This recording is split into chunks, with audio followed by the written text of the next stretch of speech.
Hello, everybody, and welcome to another edition of the Market Down Podcast. My name is Nick Cummings, joined this week by Chad Big Bad Johnson, Danny Hernandez, and James Asante, going over this week's episode of AEW Dynamite.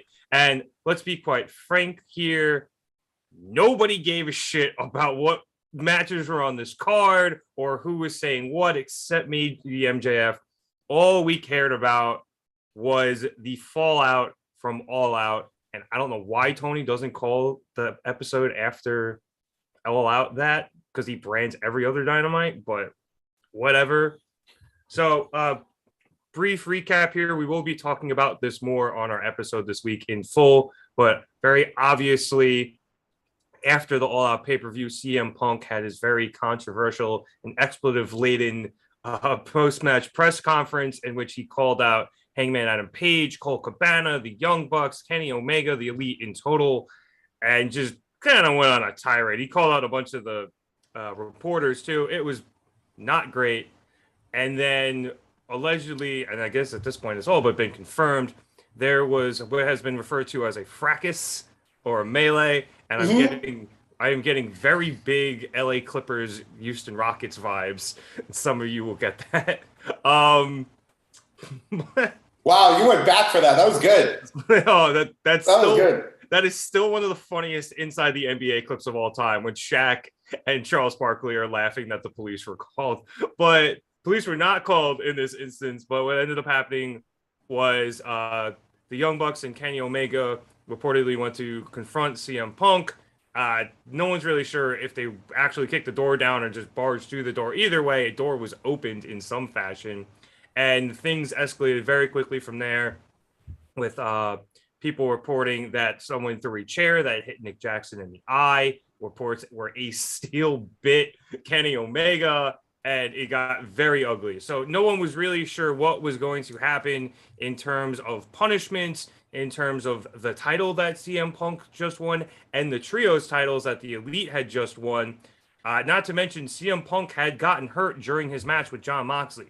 So there was a lot to answer for going into this episode of Dynamite, and we got that answer pretty quickly, starting with the opening sequence where neither CM Punk nor the Elite were in the signature, which was a bit surprising, but a very obvious omen of what was to come. After a recap of MJF's reappearance on Sunday night, which did not include CM Punk, we then got a pre-taped message from Tony Khan in which he stated that both the AEW World Championship and the AEW World Trios Championship would be stripped from their holders. The match that was already scheduled for the night between Death Triangle and the Best Friends with Orange Cassidy would be for the Trios Championships, and we will get to that, James. I know I'm upset too. And a new Tournament of Champions, because we need more tournaments in this company, would start to determine the new AEW World Champion at Grand Slam. Now, I know I just threw a lot at everybody, but it was a lot.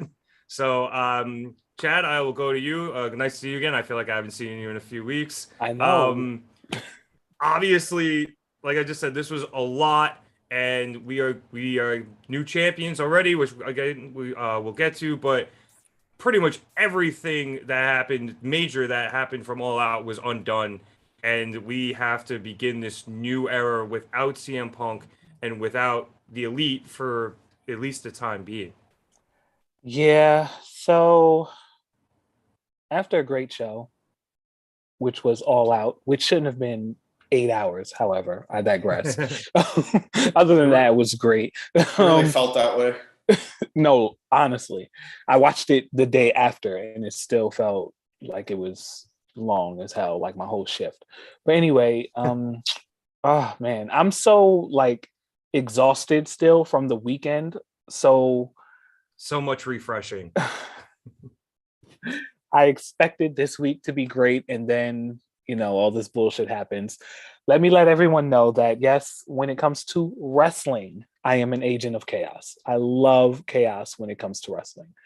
All of this unprofessional shit is really taxing. It's really wearing thin on my soul and my heart to the point where like I almost don't even want to discuss it. I don't know it's still fresh, so I don't know what points to say as a journalist. But yeah, it definitely shook shit up. CM Punk's an idiot. I love you, guy, but you got some shit to work on. You put a lot of people in a terrible position, and I'm fucking. I loathe and I'm sick of tournaments. I don't think I ever have to see a tournament again for at least 2 years at max. But I mean, it's so much. Go to Danny. I'm still processing. Yeah, I will agree with you on the tournaments. I very much like tournaments, but at the same time, I feel like we've had one every month since the Owens started, and I don't even remember how long. That felt like forever and a half ago. So obviously, they've hit a point of diminishing returns, I think, but I don't think there's too much of a better way to get to where they want to go with the title, with the main title. Yeah, it's not their fault this time. I can't fault them. I have to grant them grace. Yeah, because obviously MJF has his shot winning the Casino Battle Royal, but he very clearly stated at the beginning of the show, which we will get to, that he's not going to enter this tournament because that would be stupid for him. So, and it's not necessarily fair to just throw Moxley back in there because he did just lose the title, and AEW doesn't necessarily like to, guys have guys get rematches the second after they lose, depending on the feud. So it makes a lot of sense to have this tournament. I think you're going to get a lot of matches that you were going to get anyway. For example, I think the upcoming Bryan versus Jericho match was something they were going to do again anyway, right, because the battle for Daniel Garcia continues. So it's not that bad. I think we're going to get some good matches out of it. We got a great one tonight.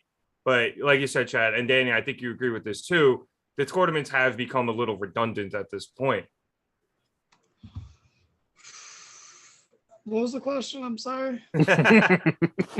Well, we were talking about the redundancy of the amount of tournaments we're having, but you can discuss that, and also too just them stripping the titles off of Punk and the Elite, and the direction that Tony Khan appears to be going in here. Gotcha. And did you guys have a good day? All this shit aside. No. Yeah, dude, it was DeGrom Day again, and the Mets won a doubleheader, so everything is calm and Queens again after 3 days of panicking. Yeah, I feel not by me. I never lost faith. Do we have fucking Dalmatian Day every week?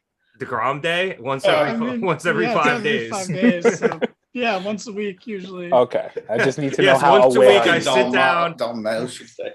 Once a week I sit down and watch the original 1920s 101 Dalmatians on VHS because I have to do it. It's just an impulse I need to, satisfy. Understandable. Understandable. But anyway, so wrestling, yeah, sure. What a bummer. What a fun, exciting car crash. Can't take my eyes off. Fucking bummer. Tournaments, no good. This could have been a ladder match. This could have been something fun, something different. They could have mixed it up in any way, but this is probably the best tournament they've ever done, and we're only one match in, so that's an improvement. I really want Bryan to win. He probably won't, but at least he's getting redemption on his way to the finals. Actually, if Bryan wins, it's perfect because then he could beat the 3 of the only guys that have beat him that he hasn't gotten a win back on in one tournament. So it's meant to be. I actually do think it makes a lot of sense for him to win, so I'm here for it. Yeah, so there's stuff there. Can we not be positive today? I don't need it. Can we not just positive? No, it was positive. I don't need positivity today. I'm mad. Okay. I'm angry. Gotcha. I'm saying that. I'm fucking exhausted. What bizarro world is this? MJF was face for 15 minutes. I covered wrestling from Wednesday to Sunday. And then the most newsworthy shit happened after wrestling ended. Is that a Freudian slip? As it always slip? Does. That was definitely a Freudian slip. Yeah, that was a Freudian slip. Spoilers, I guess. But well, hang on, Danny. Before James, are you like upset the way Tony Khan handled this? Like, what are your thoughts on that? So this is how Tony Khan handled Sunday night. Oh God. Cocaine? You know? Yeah, a little bit. A little bit. And wait, is that a Tony Khan impression or a Jeff Hardy impression? Jeff takes pills. I am so mad that this guy who I've been going to bat for since AEW was first named decided to sit back like a little boy as his $1 billion champion, told him to stop talking because he was talking. And now I don't have 4 champions at a show I'm going to in 3 weeks. This is exhausting and I'm tired. And it's not all right.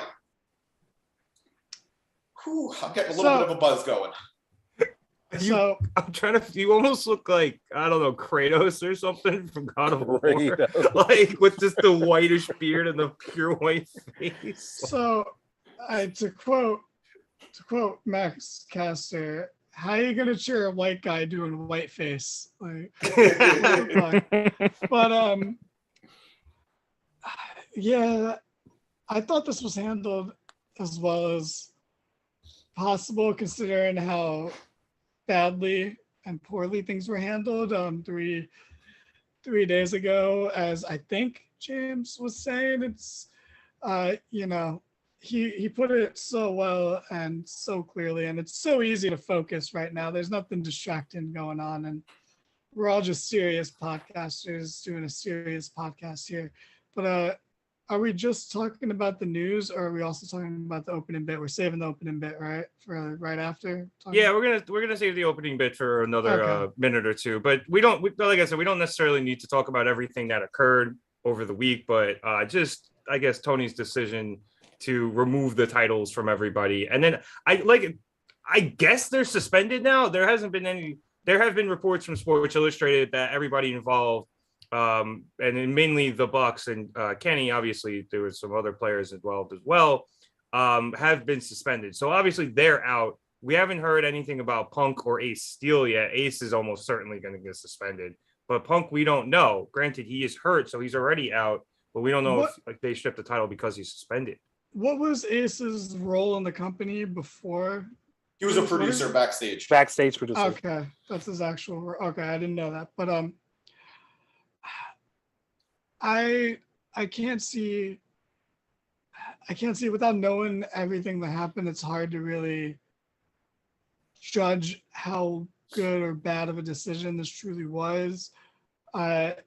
If anything, the decision almost helps paint a little bit more of a picture that we don't necessarily have, because why would the trios champions be stripped if they weren't little bitch boys or whatever James said? I forgot already because of the whole cocaine on his face stuff we're going for. But that, I think that shows that at least some versions of the story we're hearing are true, and I don't know whether that means that this will be serious long-term repercussions, or this is just all fucking things up in the short term. Obviously, Punk is going to be gone no matter what, whether it's suspension, fired, injury, whatever the case may be. The Elite, I think it looks good that they're being punished despite being EVPs or EVPs in title, if they're even still EVPs at this point, but I think something, at least Tony Khan did something. He came down from that crash and that buzz, and he decided to do something, or someone told him he had to do something. Maybe Chris Jericho made the decision at this point, because that's what it feels like. It feels like Chris Jericho, him and Legal. Yeah, they're Mega. I know we're getting in a little bit in the weeds here. She reportedly saw the whole thing and rescued Larry, so she has a firsthand account of what the hell happened there. But I do think, in credit to Tony Khan, despite the fact he let everything get to this point, he finally fucking put his foot down. And I don't want to say it's too little too late, but I think doling out suspensions, long ones, stripping titles is a very big deal here. So hopefully he starts realizing he's, got to stop being everybody's friend. And, I don't want to say he starts ruling with an iron fist, but knows when to use it. Hopefully it helps reorganize the locker room and we can move forward from here. Speaking of moving forward, we now have MJF come out after all of the title stripping and everything. And he comes out to a huge face pop. Josh Allen Bill's jersey, and he gives an insanely good face promo. Says he will lead his people to the promised land of a title like Moses did, but he's better than Moses. He still made fun of the crowd a bit. He's made fun of Fact Chick, but then he said he was kidding and he'd see her later. So you think he's actually face, and everything seems good. And then Moxley's music hits. He comes down to the ring, just goes, "You're full of crap." And MJF goes, "Really? You think I'm not being sincere with all these fat, poor people from Buffalo who have the worst football team ever in the history of football?" Which, we're back. We're out of the bizarre world of MJF as popular babyface, because that really scared the shit out of me. Anyway, he then says to him, the title perhaps is nothing more than a bargaining chip for 2024. It makes a bunch of references to WWE, his friend Cody, the only con in wrestling who means something, St. Nick, and his hero Triple H. Eventually, Moxley gets fed up, knocks the mic out of his hand, and says either this isn't the time or place, and either MJF leaves or he'll make him leave. MJF starts taking his shirt off, pretending like he's going to fight Moxley, and then gets the fuck out of Dodge. Mox cuts then a very impassioned promo about what the AEW title means to him and the company, and says that despite the fact he missed the game-winning shot on Sunday, he's got to own that. He's got another shot with the tournament, and the ace wants the ball with the game on the line. So Cocaine Jesus, I will go to you first. The MJF thing, like I said, kind of freaked me out a bit, but we're okay now. Everything is right with the world with him. So what'd you think of his return? And then what'd you think of Moxley setting up this tournament and his arc for it? Because I thought that both sides of this were great. I thought the return was handled beautifully. There was a lot of speculation coming back for MJF that maybe he was going to be a babyface. Maybe he was going to play a certain role. And you know what? It's very possible if a certain other guy who, is no longer with the company currently in whatever form that may be, if he was still around, maybe that's where it was going to lead, to a babyface MJF. But they quickly, subverted the expectations, and they knew how to handle it. And Moxley coming out and them dropping the facade really quickly was handled beautifully. I got to tell you, as mad as I've been these last few days when it comes to wrestling, it's good to actually get mad because of a work. When he rubbed that Josh Allen jersey on his ass, I almost burned my house down because of how mad I was. Josh Allen is one of God's gifts to football, and MJF, I hate you. Well, but real quick, just because I feel like it's important to point out that you said you'd burn your house down over it. I'd just like to point out to everyone watching that James lives in an apartment, so other people live in the building. I was at my family's house he when was that willing happened. to burn it down. I was.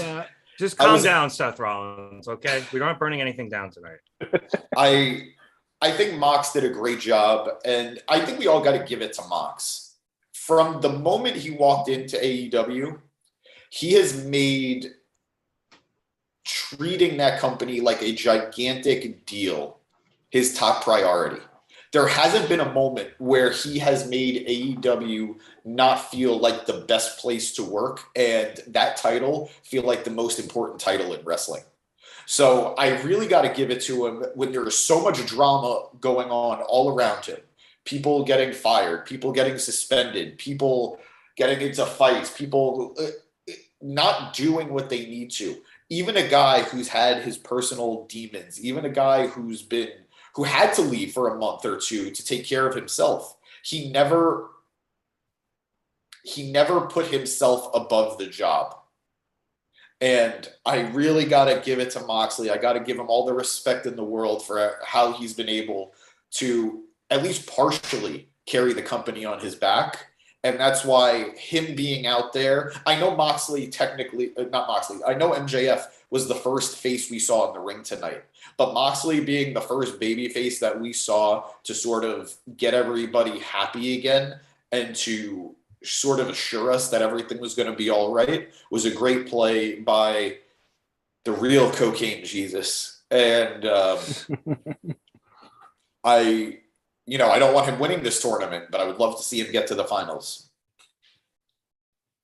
Yeah, and I think that's a discussion we'll continue to have with who we want to win the tournament, whether or not we want it to be Mox or it should be Mox, considering he's just lost. But you're right about him treating this like the best company in the world, because he has been, I think, the true ace of the company since he's gotten there.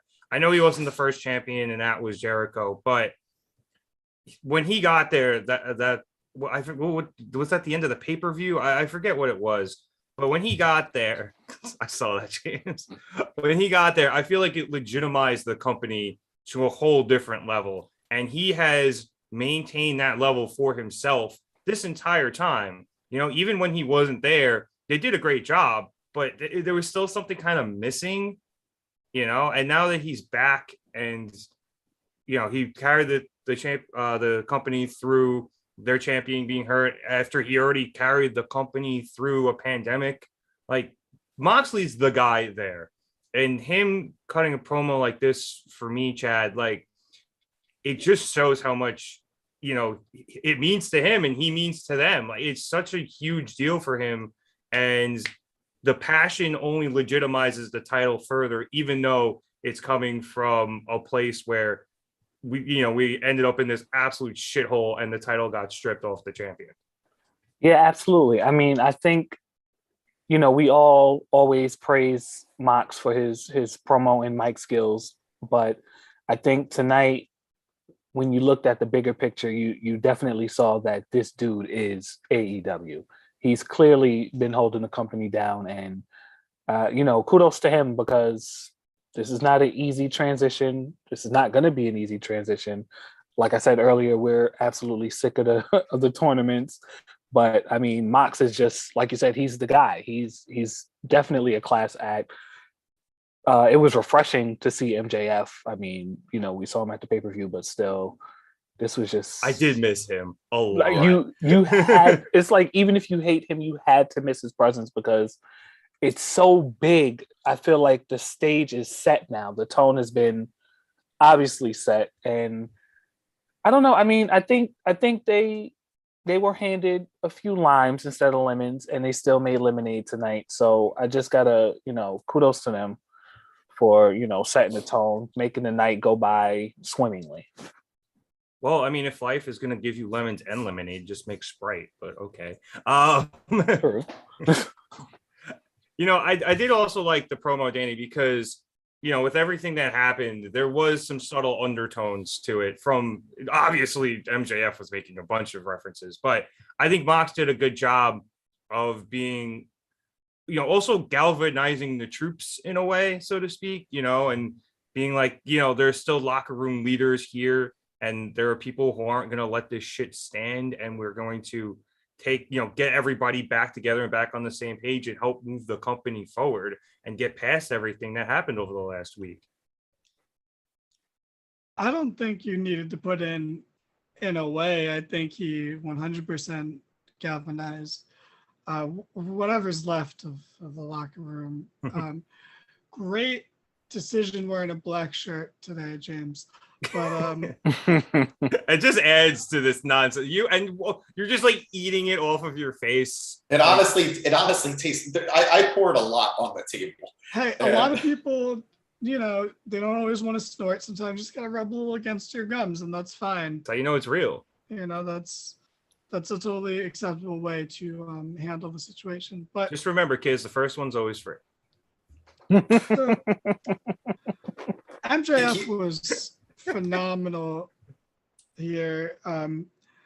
I think he hit the side of the park. I think he played into the fact that he was going to get cheered so well to the point where honestly they could have held off for another 2 weeks of him doing this, like, because it was never sincere, but it was fun because he, like you said earlier, he was making fun of the crowd, but they in a fun way, and I like almost like the way I treat you guys, like it was like one of those situations.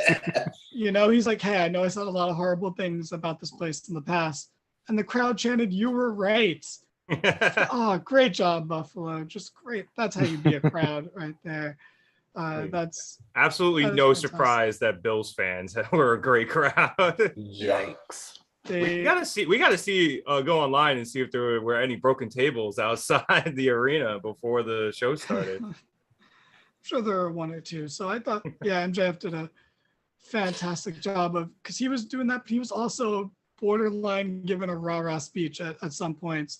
He alluded to madness going on, and he was almost trying to give that inspiring speech for everyone, but with the idea that we know he's full of shit, and he knows he's full of shit. He knows that we know he's full of shit, but we just don't care, at this point. So I thought that was fantastic. When Mox came out, I was a little confused, and I was a little like, oh, I hope this isn't telegraphing the final, or who's gonna win and go on to eventually face. It's absolutely a foreshadow. Maybe for the final, I don't know about who's gonna win, but we'll see. I hope it's a miss. Well, he's interacting with the the person that gets the first title shot. So, hopefully this could be a red herring and not just a foregone conclusion. But literally, Mox said one line to him, just one line. And that was all it took for MJF to be like, yeah, I can't do this anymore. Like, oh God, this was too much. And then he makes all the allusions to WWE and just name dropping Cody directly. Been waiting for that. Fantastic. What do you call him? The American roller coaster, Cody Rhodes? The American roller coaster. Oh. Yeah, he's called him that before in the past. That's his cute little pet name for him. It's nice. Because that's when we had the first face MJF, who was just a heel that was best friends with the most over baby face in the company. But then once MJF left, I was kind of like, oh, that's it? Like, that's all right, But then Mox took it to a whole nother level. He gave a beautiful, beautiful rah-rah speech, again, to use the term.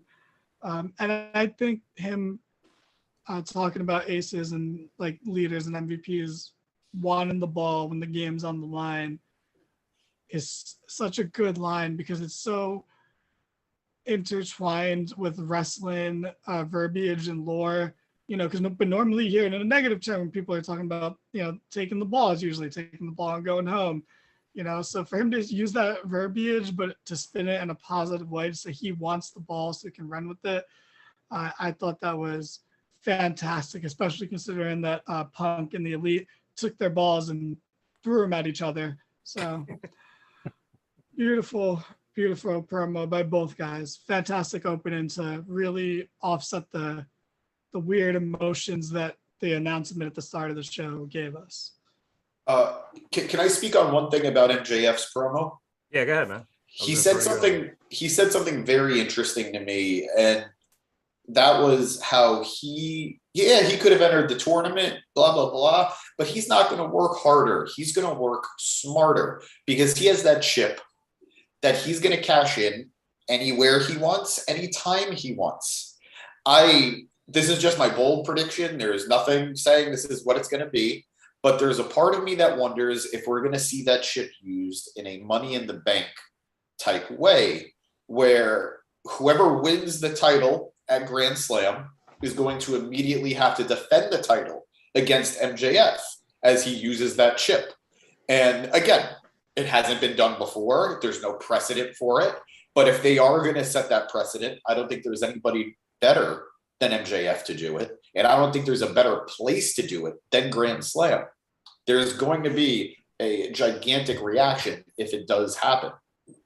The only other place I can think of is a pay-per-view, but if they want to draw it out a bit. But yeah, I think it'd be a good spot. And I think we've all kind of thought that at least in my opinion, had Punk not gotten hurt, I feel like the plan was he, retains the title up until, All Out.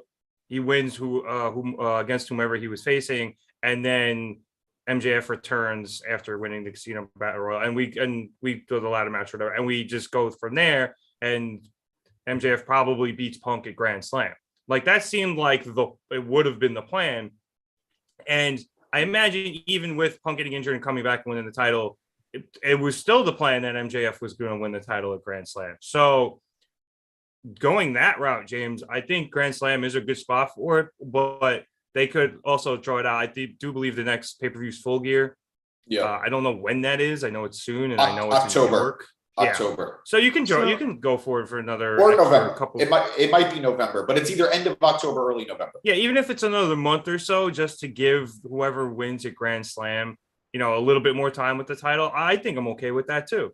Yeah. No, so I really hope this happens so that we can clip out James's prediction of it happening, but he's gonna have all that cocaine on his face.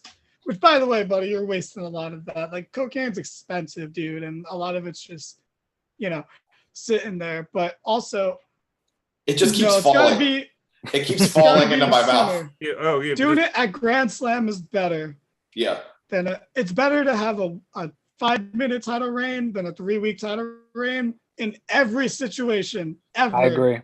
Way better than 3 weeks. And if you think about it, if it's Brian, it'd be better if it's Brian. If it's Brian. It's better if it's Brian because it would be his first title reign, and it's a nice callback to when he won the title at SummerSlam for the first time, and then got cashed in Money in the Bank by Randy Orton. I think it would be like a beautiful, symmetrical, ironic, whatever poetry it rhymes. George Lucas. First time, not including the World Heavyweight title. Just putting that out there because they are on different pedestals. Because the WWE title was, but yeah, I think you absolutely. In James's bold prediction, I think it's way better if you do it the night of. It's better to rip the rug out immediately from someone than to let them, I don't know how to keep that analogy going with the carpet because you're not going to walk on the carpet. It's not going to move with you. If it's Aladdin, it's better to pull it out from Aladdin immediately than after he's traveled for a little bit, Yeah, I guess that's true. So, all right, fair enough. But we shall see. There's a lot at play here with the tournament, with MJF, and these are two very good and big storylines that I'm looking forward to talking about over the next few weeks.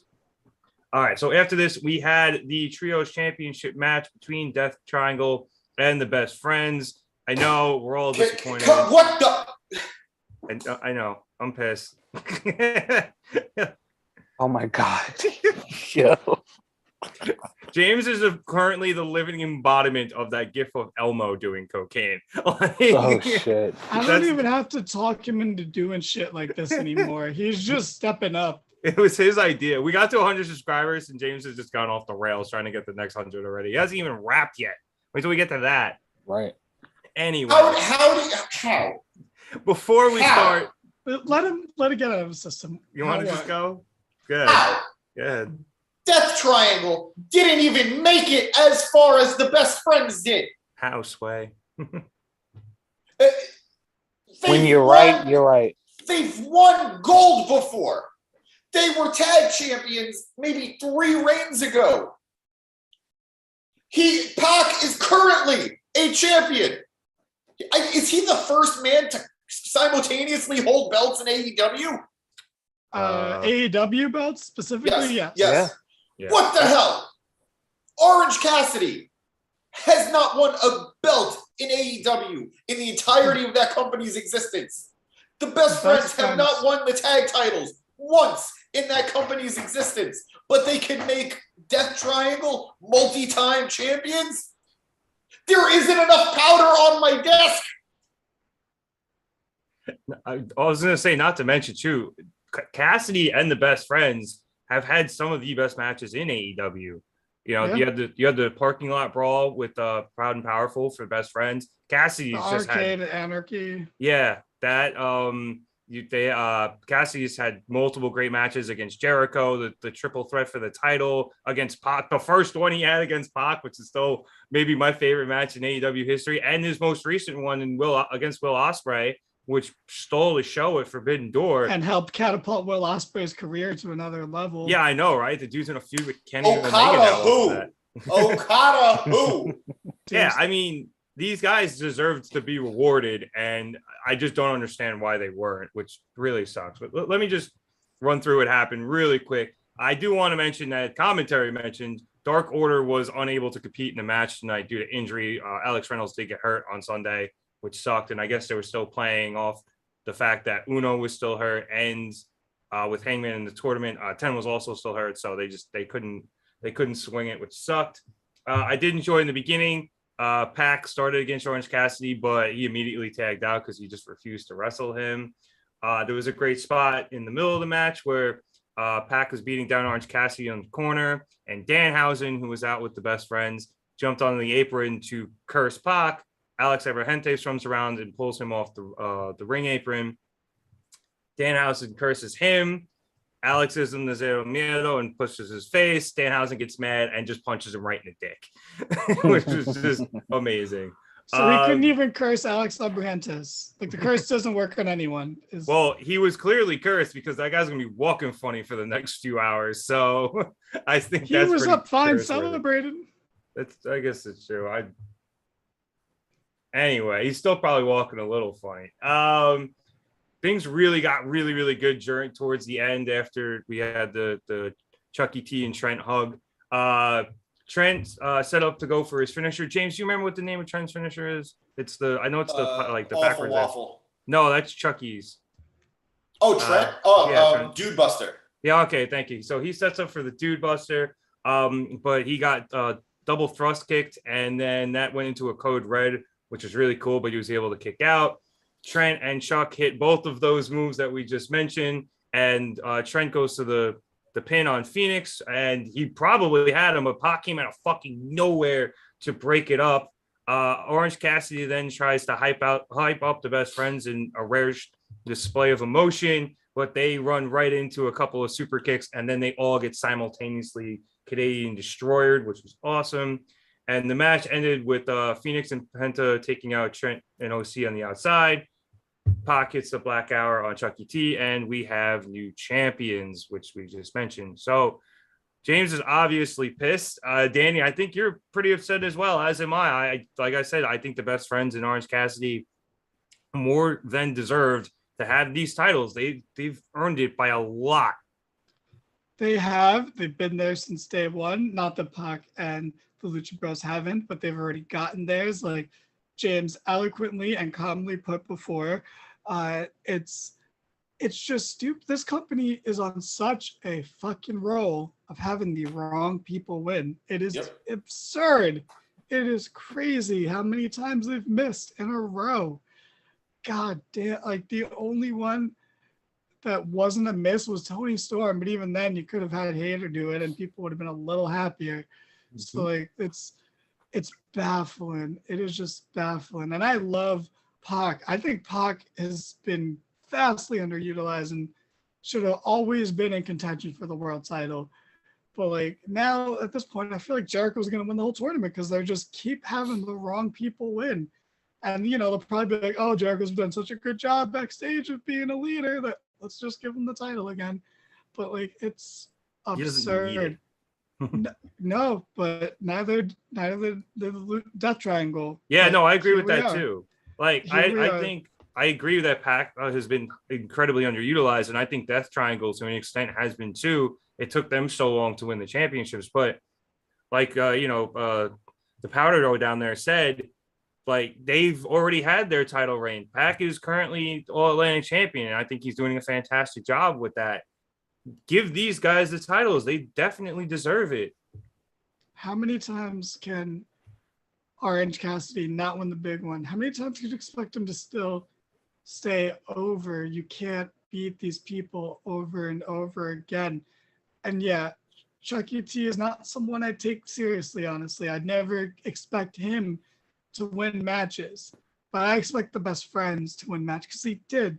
no one, Pete, no one thought they were going to win the parking lot brawl. That team earmarked for Proud and Powerful to win. And, they're not even a team. They were the original backstage drama before it got all mainstream with the Elite and Punk. But, that's something that'll just fly under the radar now. But yeah, it's just, I'm so sick of these guys not getting anything. They're the people, if Trent, for as unlikable as he is, was ever reported to be very unhappy backstage, I'd be like, yeah, I totally fucking get it too. Like, you were earmarked for greatness like 2 years ago and just have gotten absolutely nothing. There's no point to this. I care so little about the trios titles immediately, which is weird because when Death Triangle was facing Aussie Open or United Empire or Undisputed Elite, whatever their name is, like, I was so excited for Death Triangle in that match.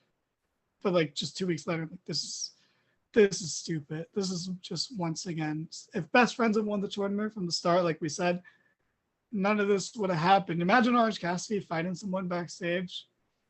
It's not going to happen. Yeah, well, he's way too calm for that. And obviously, Trent's a dick in real life. But yeah, I don't know. I'm upset about it. The only thing I can possibly think of is maybe Tony just doesn't trust Trent's neck. But I think he's proven long enough now that he's good enough to, give a title run to.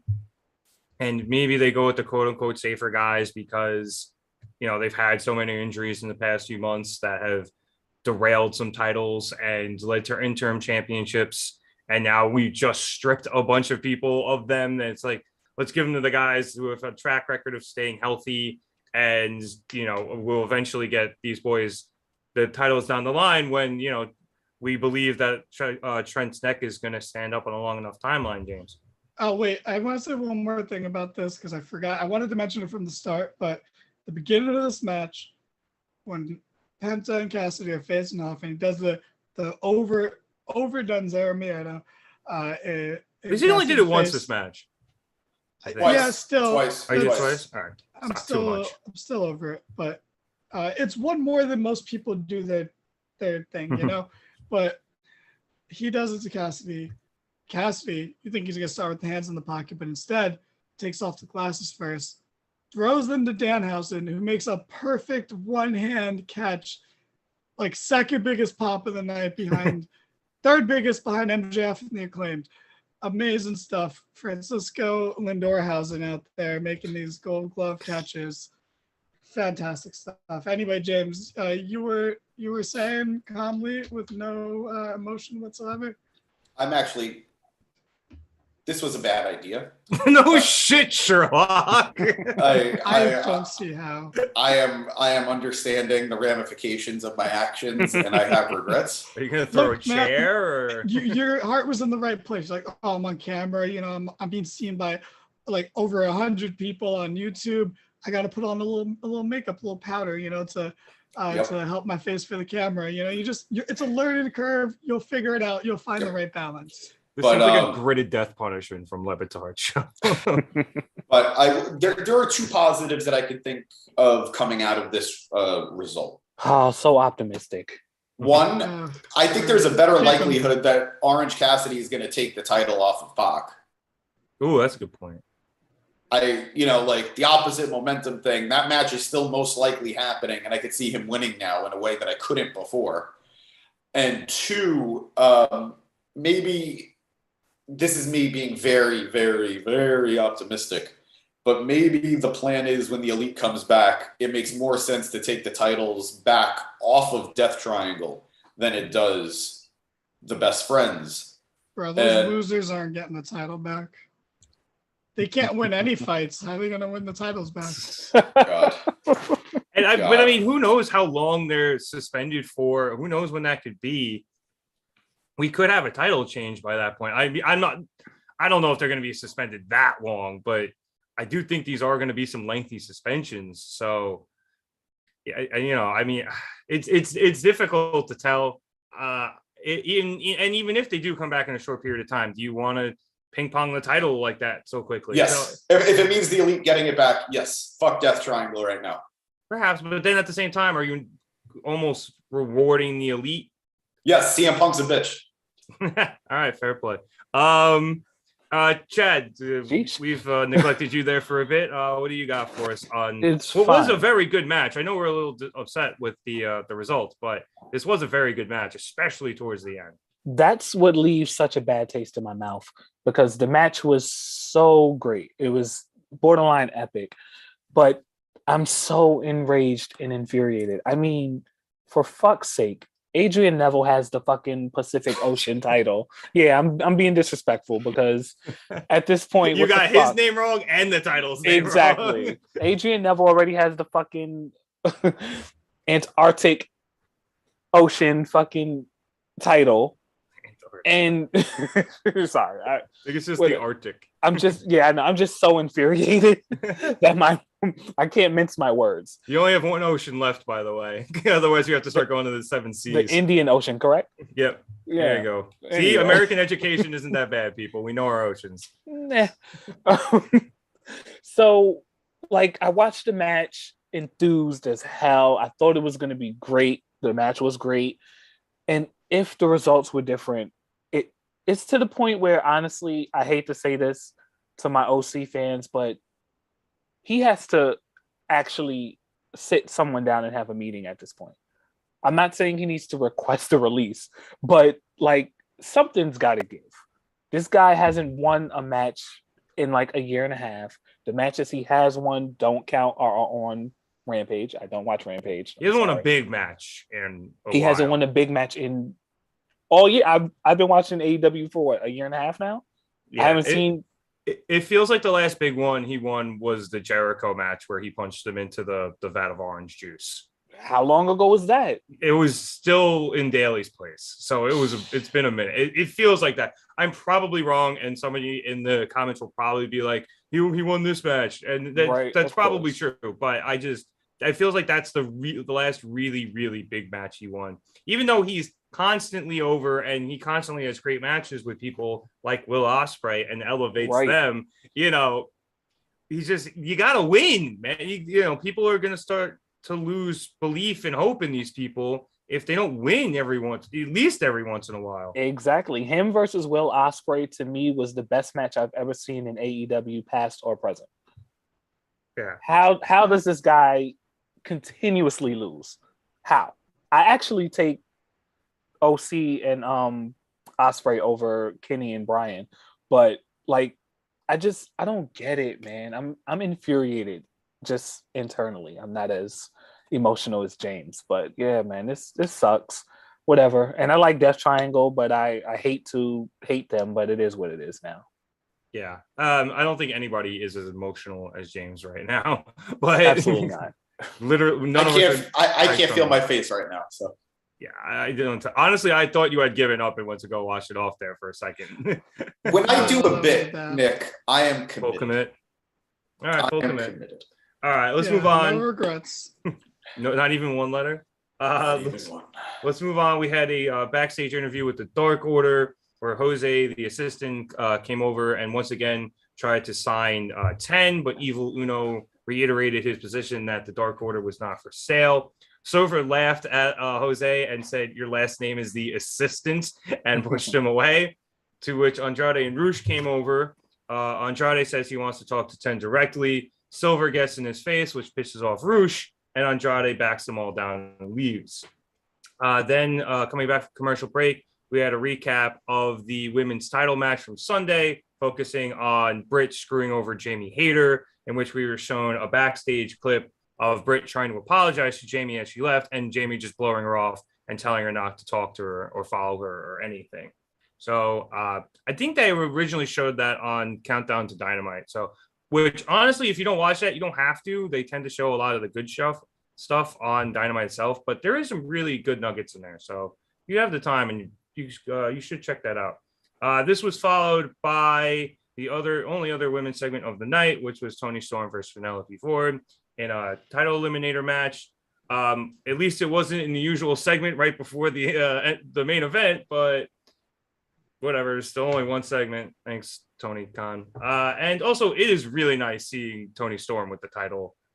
It's about time. She's been way over since she got into the company, and it's nice to see her. Tony obviously ended up winning, so Penelope does not get her title shot. She countered a Northern Light suplex into a pinning predicament and won. And she just continues, Chad, to put on good matches. So I'm glad she has the title. Last time was great. It was good. Debatable. I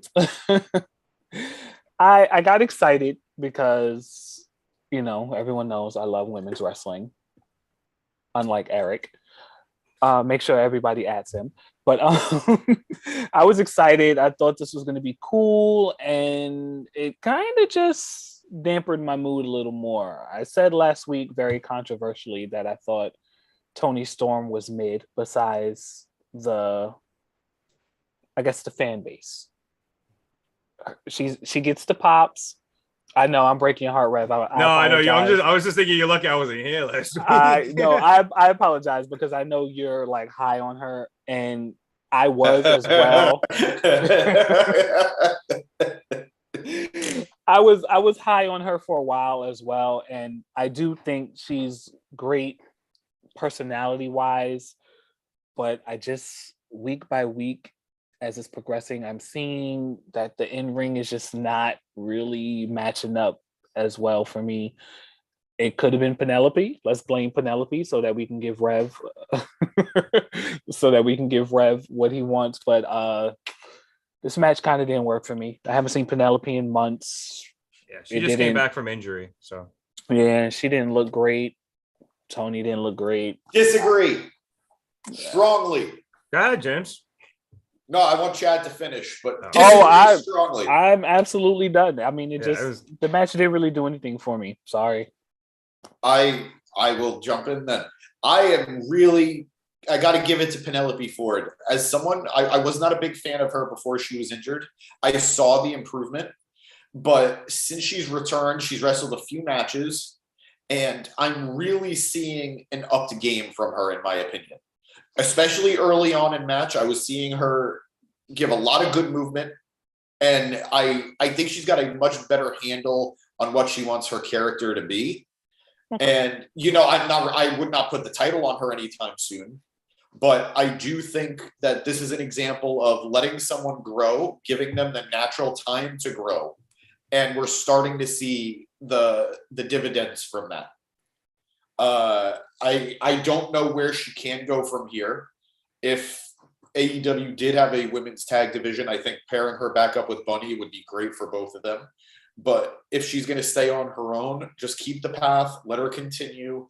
I can see her one day, not now, but one day being a very good AEW women's champion or a good TBS champion eventually.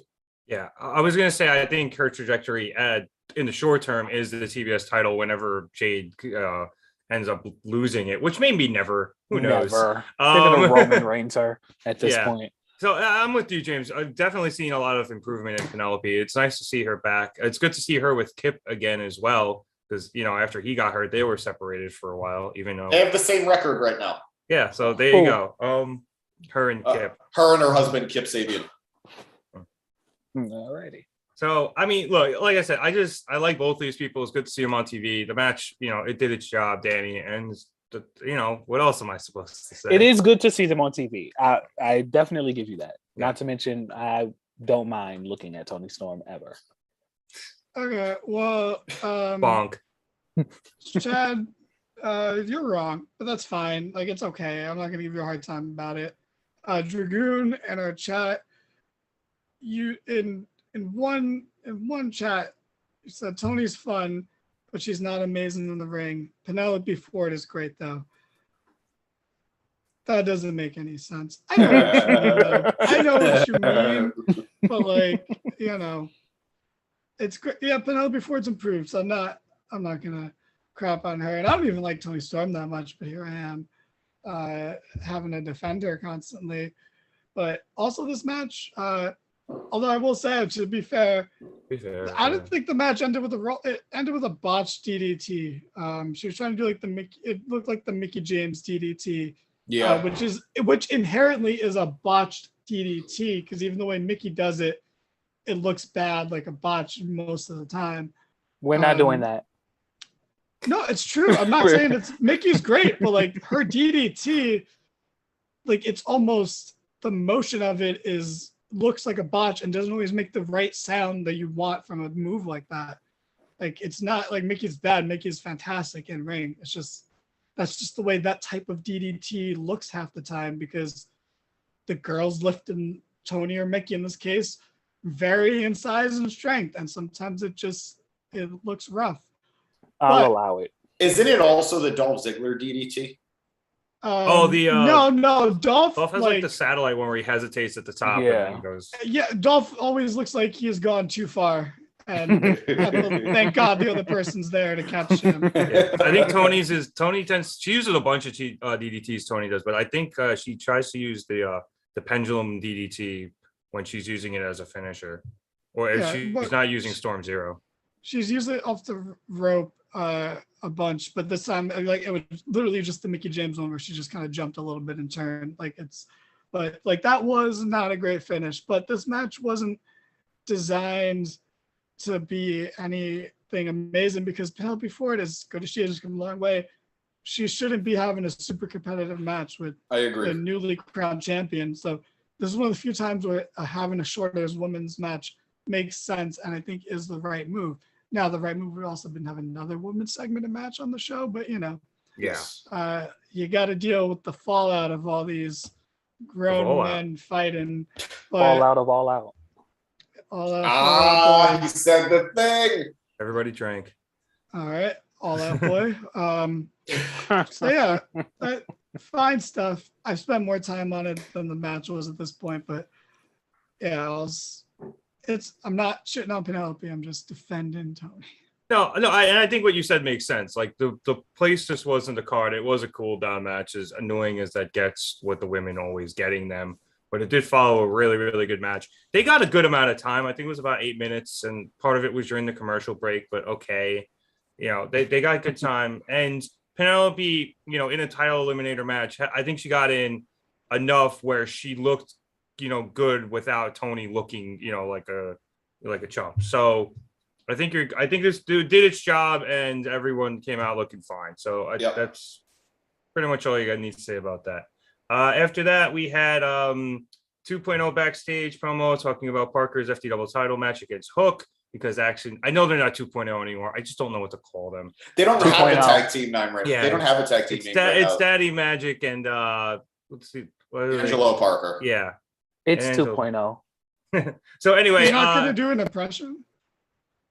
No. Yeah, I feel like, come on, man. Oh, you want to taste? There you go. You want to taste the Daddy Magic, huh? Is Daddy Magic what James has on his face? Oh my God. Freezing? I winked, and that feels a lot dirtier than it should. Anyway, Action Bronson got involved after Parker's FTW match on Sunday to help save Hook. So they were just hyping up their the Grand Slam show, because Action Bronson is from Queens and a big Meth fan. So we loved him. And then phrasing. What? We love Action Bronson. He's the man. Also, his songs are fucking awesome. So you don't even know me. You should go know me.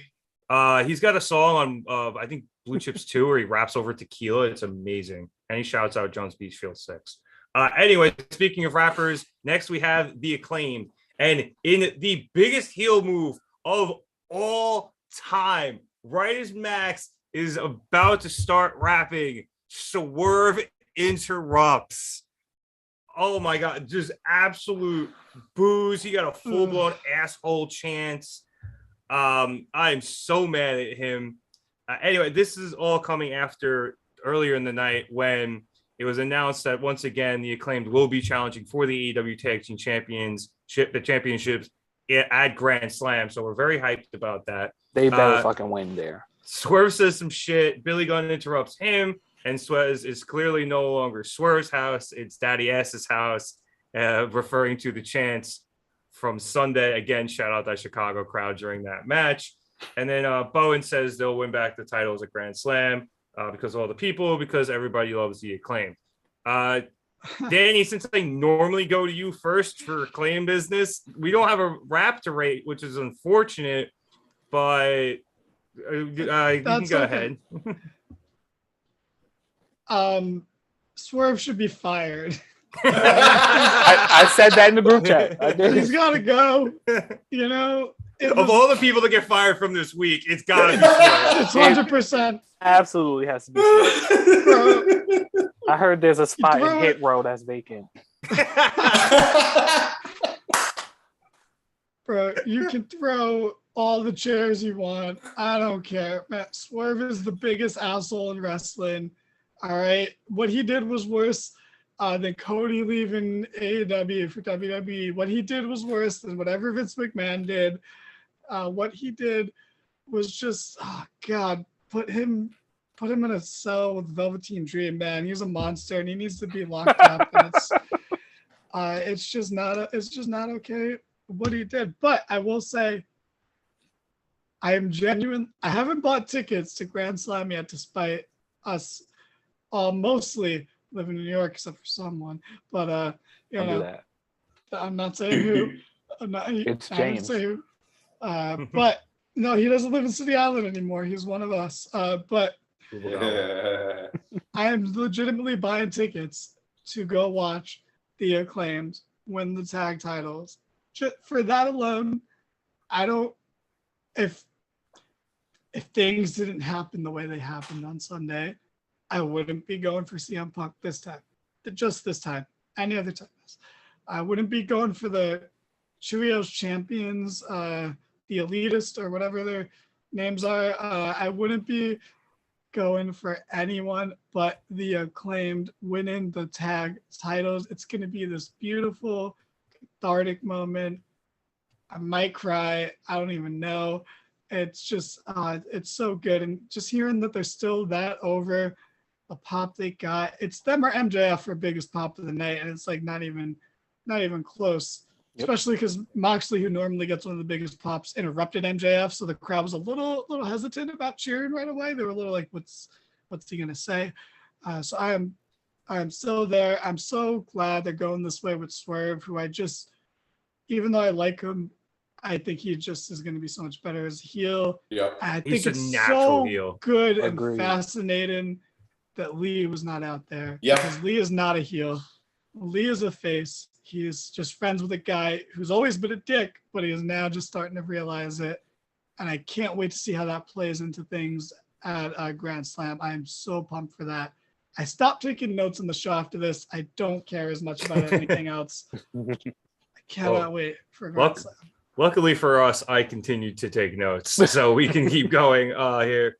James, I do have to say this, as pissed as I am at Swerve. This was a brilliant way to get out of Caster having the rap here, because I feel like even with him going to Tony Khan with everything he had to say and Tony editing it, it was still going to be probably too much anyway. And Tony was just like, you know what, dude, let's take the week off.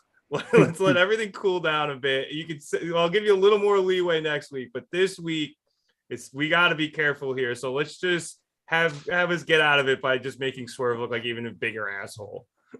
Oh no, I completely agree. I think this was one of those rare instances where more was said with less. I mean, of course, I always want to see the second best rapper in the world, Max Caster, number one. That remains to be seen. Perform on Dynamite and That's Rampage. how confident he is. But this was a great way of continuing the feud. This was a great way to get heat on Swerve. And the best aspect of this is what Danny said, that Keith didn't come out with him. This was Swerve acting on his own, and so much development all around. Billy Gunn had a moment. What more can I ask for? And just a brilliant play by AEW to capitalize on the Acclaimed's just love from the audience and the natural heat that Swerve got at All Out. So I just wanted to say two things on it. One is beautiful that the homegrown talents are fucking blossoming so hard here, and that they're gonna hopefully reach the top and get the titles that they've earned. I'm not even gonna say that they deserve, that they've just straight up earned. And also, just kind of as a funny aside, the Acclaim never come out first, so there's always someone in the ring to react. Caster raps. So who is he? Who was that for? Who was this entrance for? So like the formatting of it is so. It's not dumb, but it's a little silly because there's just, the champions come out first because Caster has to rap and they have to be there to react. He's always the first out in like a battle royal after people are already in the ring, so he can rap. So like, who is he gonna rap at? There was no one there. I literally wrote the Acclaimed verse and then left it blank because I was like, I don't know who the jobbers are yet, and then there was no match. Can I add one more thing to what I was gonna say? I'm with everyone that I wish that they had pulled an audible and had them win the titles on Sunday. I will say, to my shame, as much as I love the Acclaimed, I didn't think going into it that they should have won. Watching the match, my opinion quickly changed, and I thought they should. But I thought this was going to be way more of a filler feud for Swerve and Lee. But I am just so happy that as sad as we are that they didn't win on Sunday, it feels like this is going to be such an amazing moment at Grand Slam. So this was quite the journey for this feud, this title shot, this title series, and for both of these teams. And I think this is a positive way of making a lot of last minute decisions. So despite everything going on right there, I think that was beautifully put. And I think it's just fantastic. Because, I love the Acclaimed, and I've joked about it a lot, and I'm very biased towards them. But I didn't think they're actually going to win. But once that match started and just that magic that was in the arena, like, same thing, I was like, please, just please let tonight be the night. Please just fucking, like, surprise me. I want to believe. And, just give me what I want, even though I wasn't expecting to get what I want, and I accepted that going into it. But if they win at Grand Slam, that's such a nice full circle moment that no one's even gonna know. Like, they weren't on the card at Grand Slam last year. They were the dark segment between Dynamite and Rampage. They got beat up. Yeah, Caster challenged fucking Tony Khan to a rap battle. Okay, and oh boy, Tony Khan, just watch James's rapping. You're gonna learn a thing or two. But it's such a nice moment. It's coming a long way from the same exact show last year where like I just said, they weren't on the show at all and they were only in the dark segment, to now being as over as FTR was 2 months ago, possibly more over depending on how we are as a crowd at Arthur Ashe. And it's just so great, especially because they are homegrown talent. They are some of the few. They haven't gone through, they're not ex-WWE guys. They weren't super big guys in the indies. They had a couple. They weren't even a tag team on the indies. Yeah. Tony put them together. Yeah, so there's just something so nice about it. And the fact that John Cena has admitted that Caster is just better at the gimmick than him. And he even shared a picture of Caster holding Lee on his shoulders. So that was nice of John. So it's just beautiful, beautiful. Chad, do you have opinions on this? Rev, do you want to start with Chad? I mean, as you said, John already said it. Like, this gimmick is, even Seth Rollins, who is like WWE down, gave them a shout out. I think it's just a testament to how great they are as a tag team. I agree, Swerve should have been fired immediately after that, if not at least suspended until Grand Slam. We'll check the headlines. We'll see what happens. Maybe he is. Yeah, perhaps. You didn't hear Billy Gunn went into his locker room and just bit his ass. See, that's not cool, because Billy Gunn is like scary big and like he is on a lot of steroids, and someone's gonna get hurt in that scenario. But yeah, other than that, I mean, Got to be honest. Although I hated not hearing the rap, it was a great ploy. It was a great angle. I'm with the guys. Lee not coming out was perfect. Swerve healed it up. He looked great. This is going to be a moment at Grand Slam. It's going to be a moment. Like, it's going to be so much sweeter than winning at Grand Slam than not winning at All Out. It's going to be amazing. And I think AEW is in a very lucky position here with Grand Slam coming up so quickly that for once, and I think this is something we discussed on Sunday, they're going to be able to capitalize. You know, they have done such a poor job on capitalizing on people when they're hot because they want to stick to a plan or something. And they stuck to the plan on Sunday because, you know, they didn't want to call the audible mid-match. And I get that. But now you can kind of call an audible or at least speed up the process of what you were going to do with Keith Lee and Swerve while putting the tag team titles on the hottest tag team, you know, in the company right now. So they're in a very opportune position right now. And hopefully they do end up taking advantage of that. But we do have to move on. Wait, last thing. Max Caster was We've proven we're not cops. Okay. Yeah, we're Max good. Caster was suspended before it was cool. All right, that's all I'm gonna say. That's true. Let's see. Next, we had a backstage interview with Chris Jericho, Sami Ty, and Anna Jay. Jericho talks a bunch of shit, saying he's at his best now. He's the best wrestler and the best sports entertainer, and then makes up some like bullshit, confusing hashtag. Says he's going to win back his AEW championship because it's his title, his company, his effing locker room, which obviously was a very big, bold statement in the midst of an otherwise very heel promo, but another direct message to everybody, including everyone in the locker room. Sammy then talked some shit to Darby about their upcoming tournament match and made another I like turtles joke, to which Jericho responded screaming, "We don't like turtles," which was pretty funny. And then Jericho reiterates his position from last week where Garcia was going to have to beat Wheeler Yuta on his own tonight. Following that, we had Wardlow versus Tony Nese, which was all of about 3 minutes. Wardlow just murdered him without breaking a sweat.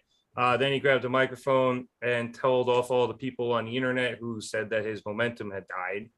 So that was a thing. He was one of those people, though, so is he Tom himself off? He's got a point, Sting. Speaking of Sting, after that, we had a Darby Allin video package for his upcoming tournament match with Sammy, which I did really quickly. And then we had better win. And then we had one of the 3 big matches of the night, the second of the 3, which was Bryan Danielson against Hangman and Adam Page in the first round of the World Championship match, title Tournament of the Champions thing, whatever. Thank God Hangman Adam Page leaves all the shows early after he's finished, right? Because holy shit, we would not be having this match if he didn't.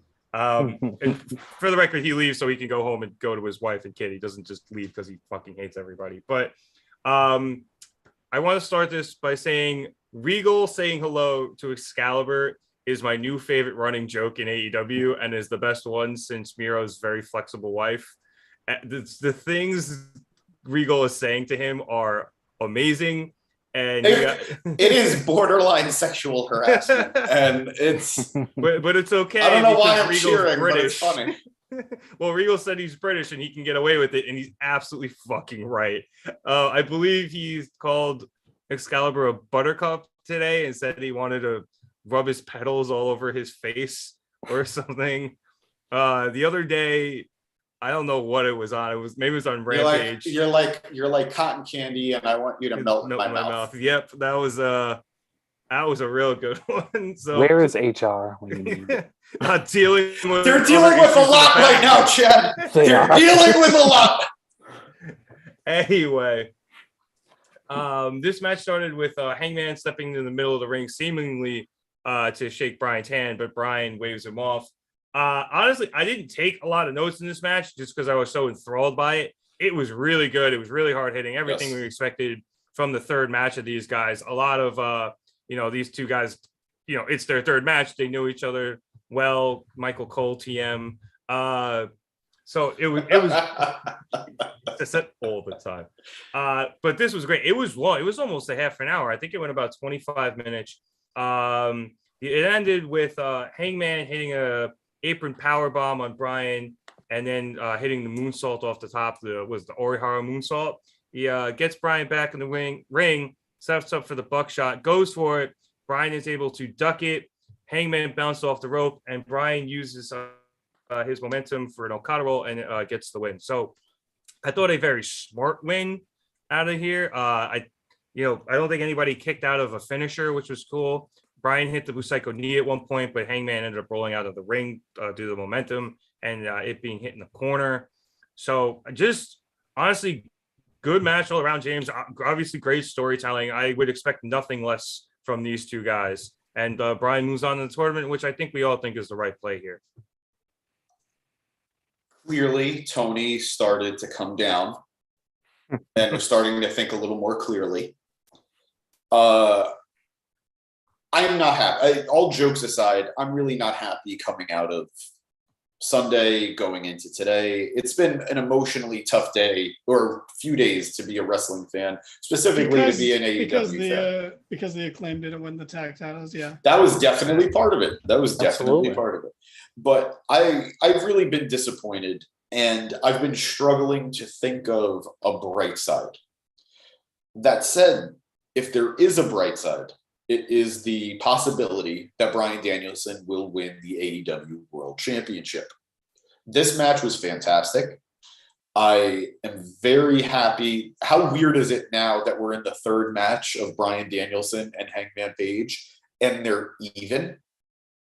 They're one win apiece and one tie. That's as even as it gets, honestly. Right? And that odd number. Right? And that's why the ties work so well in AEW. They don't use them a lot, but when they do use them, it's really smart because you can do shit like this. Exactly. And it opens the door for a rematch down the road eventually.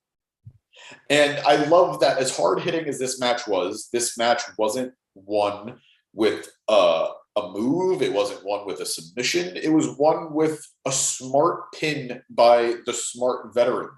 Wits and cunning. Quite cunning. But I very much enjoyed this. I'm always going to be happy to see Bryan Danielson win.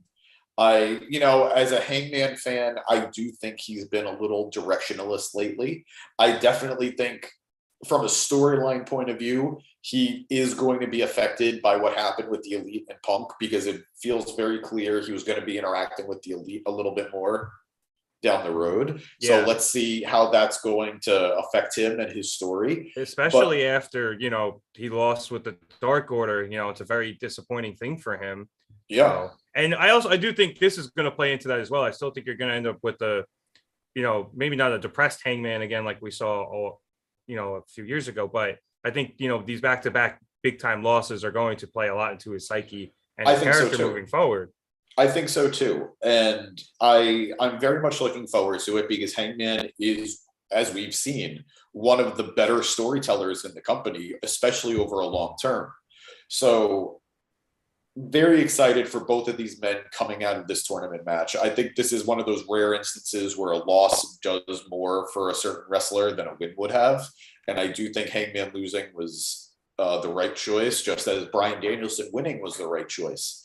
So very excited moving forward. A spot of the match for me was Hangman catching Bryan from the suicide dive into the pop-up power bomb onto the apron. I thought that was incredible. And these two obviously have a lot of chemistry. I'm excited to see Bryan get his win. I'm excited to see Bryan move forward. And as anti-tournament as I am right now, which is crazy because I typically love tournaments. Danny said it best earlier in the night. Couldn't have started this tournament on a better note. And the idea, as someone who is going to Grand Slam, I'm very excited to see how the finals are going to play out. Yeah, no, I think we're all pretty hyped for the matches in the tournament. It's just the fact we have a fucking tournament again. But yeah, you're right. You can't start much better than this with two, guys who are loved by the crowd, and they come out and just go out and put on a 25-minute clinic. Yep. And and we move on from here. Chad, I'll go to you next since we seem to be neglecting you a lot today. No. It's We're not good. that we're neglecting him. It's just that you have James a lot will to say about something, the Acclaimed. and then I'll be like, "Oh, that's a good point, James," or I'll say something that James will be like, "Oh my God, that's a good point. Let me put some powder on my face." You know, Jack gets lost in the middle. Yeah, that's what we do here. It's fine. But Yeah. as taxing and weary and sick of tournaments as we are, I have to agree with James. This when you do a tournament, this is exactly how you start that shit. Like this match fucked. It was great. Of course, I hate seeing Hangman lose, but I'm never ever on the side of Brian losing. So the right man won. Match was good. I cannot complain. I won't complain. Again, the tournament shit, we know it is what it is. Once you get past it, just have fun with it. Yep. Danny, I'm going to go to you with this. It's a comment from Eric, and rare I bring one up from him, but he did mention that he was surprised Hangman was in the tournament. Now, granted, they were only using past champions, but he mentioned that considering everything that happened over the weekend, perhaps the crowd reaction would have been a little bad for him. I think Hangman was a victim in all of this, so I do feel bad. I don't think that was something that Tony Khan even considered heading into this match. Hangman's a victim. All this problem started with him going into business for himself. Anyway, James, don't react to that. I'm just gonna move on. Teaser for this episode coming out later this week. Like I've already said earlier, tournaments, fuck them. We're over tournaments, interim champions. I fucking hate them now. I'm sick of them. Don't want to see them anymore. One good Vacant win over interim tonight. Vacant finally got That's the 1, true. 2, 3 on interim, and it's a better world for it. Yeah, Vacant's been on a losing streak recently in AEW, so good to see him get the win back. Fair enough. But no more tournaments. We are sick of them. No more interim champions. We are sick of them. But like James alluded to me saying earlier, this tournament has the potential to literally be perfect. Like this is the best tournament they've ever done because it's not like other tournaments that have Penta as a singles wrestler where it's like, we all love Penta and he's a phenomenal singles wrestler, but in AEW, he is a lower mid-carder at best as a singles guy. So like, we don't have the only filler people we have are 2 of the pillars. Like, are you kidding me? Like, and it's Darby and Sammy. And I think if Sammy wins on Friday, I think that's very disappointing. But because this tournament's perfect, because Brian beat Hangman. He already avenged his first loss in AEW, his first blemish. Again, we're somewhere if Brian just beat Hangman, all this shit doesn't happen either. But there's a lot of what if scenarios, except it's way more interesting than Marvel what ifs. But why? Brian, I don't know, man. We just shoot on things now, even when they're not brought up naturally. Okay, it's just how things go. But Brian avenged his first loss in AEW. He could next round he could avenge his stupid, most recent, unforgivable, unreasonable loss to Christopher Jericho, and all's right with the world. And Jericho getting a bye in this tournament makes perfect sense because he's beaten fucking everyone recently. But let's say he does win, and because Tony Khan makes all the wrong decisions lately, even then, if we got a Jericho Moxley finish after they just had a big title match, that's not the worst thing in the world. That's your first 2 champions. Those are arguably 2 of your best champions. I think it's debatable, but Jericho's title reign was important, and Mox carried through a rough time, and the second one was fucking fantastic, even if it ended a little weird and stupid.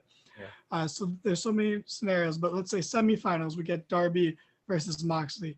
Fantastic. Those guys wrestle like every 8 months, and it's the Huda Moxley story, but way, way better because Darby. I hate that it got dropped. I hate that it got dropped.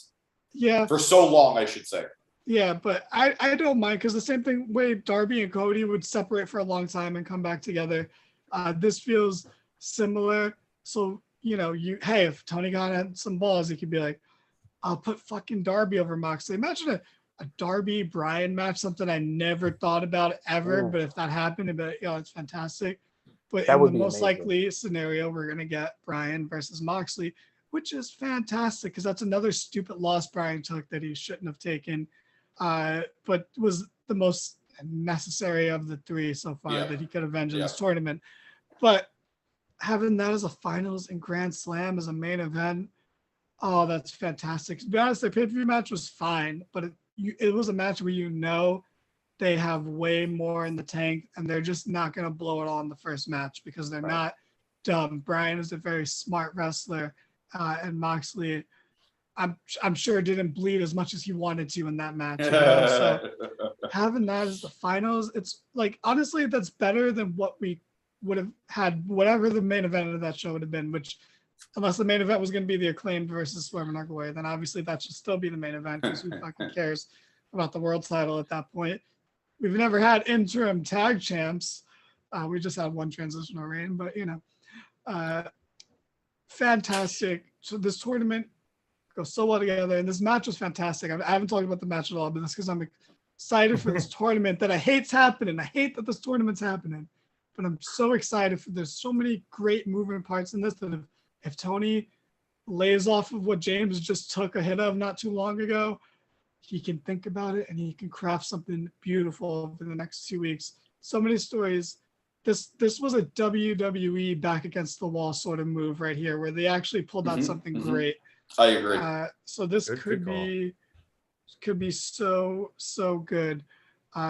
Almost no matter what. If somehow Sammy Guevara got to the finals, that would be kind of whack. Not that he isn't good. It's just it makes no sense with all these pieces in place here, unless the finals is going to be him versus Jericho. Just like one of the weakest. They're not going to do it him versus Jericho right now. Yeah. No, I know, but I'm saying that all the combinations are just so good, and that's what tournaments should be more exciting like that. Yeah. Just think, Sammy Guevara defiled the TNT Championship. Imagine what he and Ty would do to the World Championship. That's a good point. I was also thinking, Danny, while you were running through the tournament and the field, about like, okay, who of the TNT champions are in it? Because obviously it's only Sammy and Darby, but I went and looked it up to see. I was like, wait, are they missing anyone? Because Wardlow obviously holding the title, current champion. Scorpio Sky at the moment, if I'm not mistaken. I haven't seen him. You cut out there for me. I didn't hear. Is Scorpio Sky hurt, James? Right? We have no idea. He's definitely not a man of the year anymore. Yeah, I mean, he shouldn't be in this tournament. And he's not there. And he's not there. So he's out. So the only other person left who is still in the company is Miro. And, he's dealing with his God at the moment, I guess. So I thought it was pretty clever that they got pretty much the only two available former TNT champions into the mix here. I thought that was very clever. And the fact it's two of the pillars and these two pillars at that makes it all the better. Can we just say that Eric said that the title would probably look a lot like James's face right now if Sammy won it. Oh my God. I just moving on. We had a quick backstage promo package from Jungle Boy Jack Perry going over his loss on Sunday to Christian and Luchasaurus's betrayal, or in Danny's case, Luchasaurus's face turn. Obviously, we mentioned this on Sunday. That went down the way it did because Christian is still hurt. So we're going to have to wait a while to have that culminate, probably, at least on Christian's end. We'll see what happens with Luchasaurus. But it was very good out of Perry. So I'm excited to see him. And as I've been saying, I feel like he's usually his best talking, as much as he has improved, and he has improved vastly. He's usually at his best talking when they do stuff like this with him. So good stuff out of him to set that up and keep it moving whenever it comes back. After that, we had Stokely Hathaway come on stage with his new crew, which is W. Morrissey, Ethan Page, Lee Moriarty, and the Gun Boys, or the Ass Boys as they're really known. Stokely's about to say something, and then some stagehand tries to sell Stoke to keep it short. Stokely gets in his face, says he needs to respect him, hits him in the head with the mic. The goons jump him, and it ends with Morrissey just big booting this poor dude to the floor. So are you sure this guy's good? I feel like you've been saying to me for months and I still don't get it. I said he was good in NXT, and Tony's really high on him, and I'm not entirely sure where they're going with this yet either. He was meh with Jade at best, but outside of what is to come, like the potential is there, but I don't know what they're doing. He was very good in NXT. Diamond Mine, man. Right there. I don't know what the fuck is going on, but whatever. This team of misfits, I don't know. Shout out to W. Morrissey. Yeah, like I'm intrigued because I know the potential for him is there, but he's gonna have to they're gonna have to prove to me that this is something good. I think the issue hasn't been there yet for Stoke in AEW. I think the big thing for me that just already makes I want to be high on this group. But how weird is it that after they basically gave MJF the win last night, they didn't interact with him at all today? Not last night, on Sunday. That they didn't interact with him at all tonight. Thank God they didn't. No, and I get that, but it inherently now makes them feel lesser. Like if they are lesser. But they shouldn't be. Like they should be. I know what you mean, though. I know what you mean. This group is a group full of guys who, in my opinion, at the very least, have a lot of potential. Lee Moriarty, everyone sings his praises. We haven't quite seen it yet. You know, he was one of the names that Bryan Danielson mentioned when he was like thinking and brainstorming of the BCC. And we've seen Wheeler Yuta thrive. We've seen Daniel Garcia thrive. Moriarty has not. The Ass Boys are proving themselves to be a decent to fun mid-card heel tag team. And, you know, like they are serving their role. All right. They were a good foil to the Acclaimed. They were. Yeah, that was their purpose. They served it. And there's a reason their dad is no longer with them. He knows it's a sinking ship. Because if they call him Ass Daddy, it would be weird. W. Morrissey, I think, is going to be, if this group isn't around MJF, it's going to be around him. Yeah. And Ethan Page is somebody who everyone recognizes has talent, but has never actually been able to show it in AEW the way he should. So all of these guys are guys that have potential. But now, considering they're already away from the hot storyline that got them started on Sunday, I don't know where they go from here. What is their purpose? It reminds me of nowhere near the same level of importance. But when WWE first created the Shield, that's what I was thinking too, dude. Right? I think it's the black gear. Their that and the separation too. Yeah. Their purpose was they were helping Punk retain the WWE title. And they kept them a little bit apart, but you always knew they just happened to be there when Punk needed them. So I'm going to give it some time. Let's see if they serve as MJF's shield. But weird how already night one, not a good trajectory. And we've given him enough time. So? Yeah. It's been, how long has Stokely been here? 5 months. Who the fuck? Come on, who's gonna call it? Come on. Look, optimistic as you all. It's his second shot. It didn't work out with Jade. He gets one more shot, and if it doesn't work, I'm out. I'm with. And I don't even blame him for the Jade Cargill stuff because it was very clear that they were repositioning Jade halfway through the Stokely merger, I guess, and it just didn't work with him in the new direction she's going. But that's not his fault. It's just two clashing forces in this instance. I think he's going to have a better chance here to thrive, but I don't think he's going to work as this shadowy underboss. You know, he's better when he's flamboyant. He's better when he's having fun. And I don't know how much he can do that here with this group, but I am willing to give it a shot. The only way I will back this is if Enzo Amore joins the group. No, Enzo doesn't need to join the group. He just needs to reunite with Kaz. And that's that. Backstage morale can't get any worse than AEW. Just hire Enzo. He was found innocent. Someone might not be found innocent in the next couple of weeks from the all-out Fallout Boy. You know, so Just bring it Enzo. And just to also to go into the chat, Eric said, I just feel bad because Stokely wants to be there over more money in WWE. I got to give him that with too. that aspect. You have to give him that. I do give him that. Oh, as a person, I totally respect that. I don't know, man. He looks like a child that doesn't realize he's a child. Is it because he's black? Is that a stereotype that I don't know about? He's so boring. Very insensitive. Very insensitive. Well, while you're navigating what you just said, I will go back to the chat to Mr. Penguin here, and shouts to you for joining us. Stokely's crew being a crew for hire could be a cool concept as well. You know, he's tight with MJF. Maybe he gave him a discount, and then other teams and he'll start, hiring out his goons to just beat the shit out of people. I'm here for that too.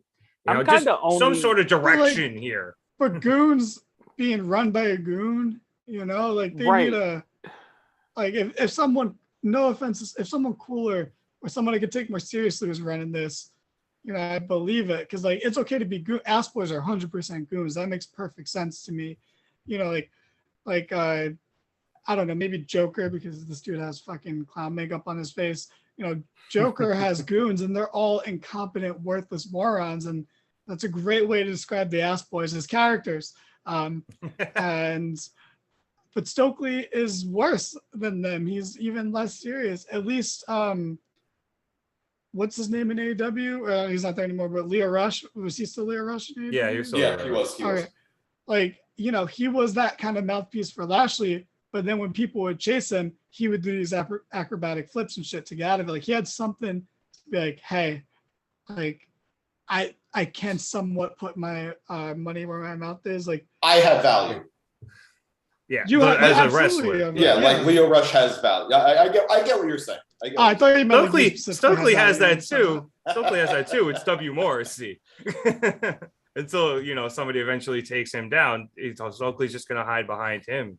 I do think he is the most intriguing part of the puzzle. I do agree with that. Yeah, Morrissey? Morrissey or Stokely? I think Morrissey. Definitely Morrissey. It's a low bar, but yeah. But he's it's a high bar, and you can't teach that. No, it's a low bar. So for him, it's really unimpressive to step over it because he's so tall. He's just so fucking massive that he looks. It almost doesn't matter what he does, because all eyes are going to be on, not all eyes, but most eyes are going to be on him anyway. Do you think Morrissey listens to Andrew Tate? Because I think he does. I will say that I feel like you're going to end up with a stable where, obviously the ass boys are going to be doing the tag stuff. I think Ethan Page will do the majority of the singles work, and then W. Morrissey will step in where he has to. That's kind of forgetting Lee Moriarty there. Oh yeah, Lee Moriarty too. Lee Moriarty is going to be like the young gun, coming up, and he'll get that his work that way. My apologies. I don't know why I do tend to forget he is there, but it's only been 5 days, so cut me some slack.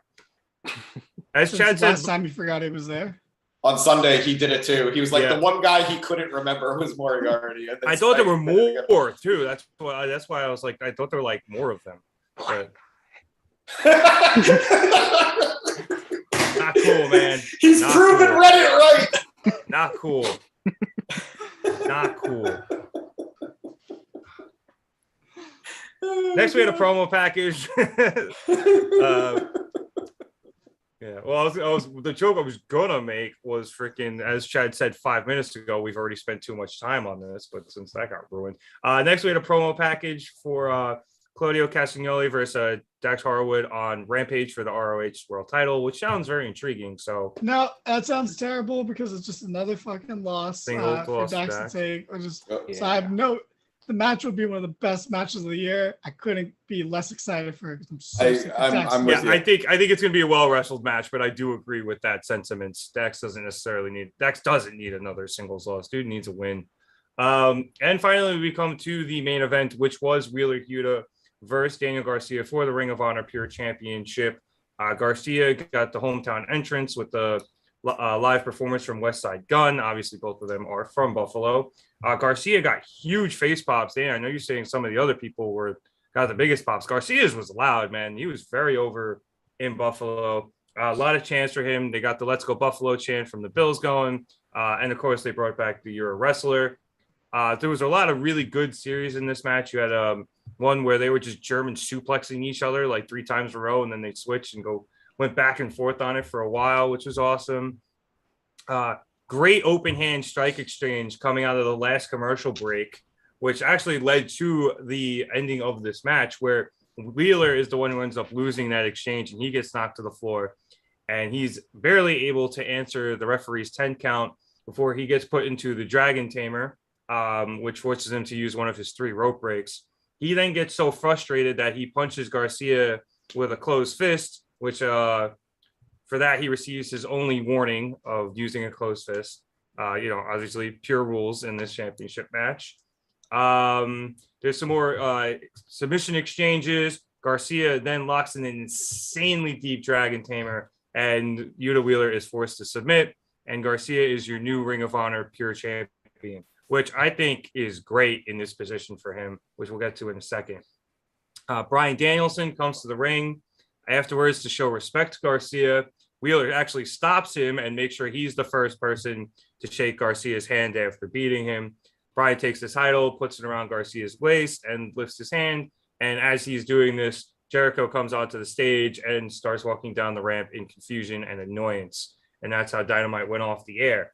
Danny, I guess I'll go to you first. Like I said, I think this is really good for Garcia. Wheeler was able to use the pure championship to his advantage and help himself get over in a really good position. And now I think it going to Garcia, he could do the same thing to Garcia as we continue to have the battle for him between Bryan and Jericho. Oh, man. This match was... I was going to go to James first, but he wasn't paying. No, you paying did attention. I was responding to the live chat. Oh, Lo siento. Well, you weren't paying attention. Okay. So, but Danny, go ahead. I'm sorry. Chat. Oh my God! Shout out to John Blattner in the live chat just for being here. You don't have to say it this time. We're just gonna hear you now when you get here. I missed him on Sunday. I got him in the chat after, but you're. But this match was great.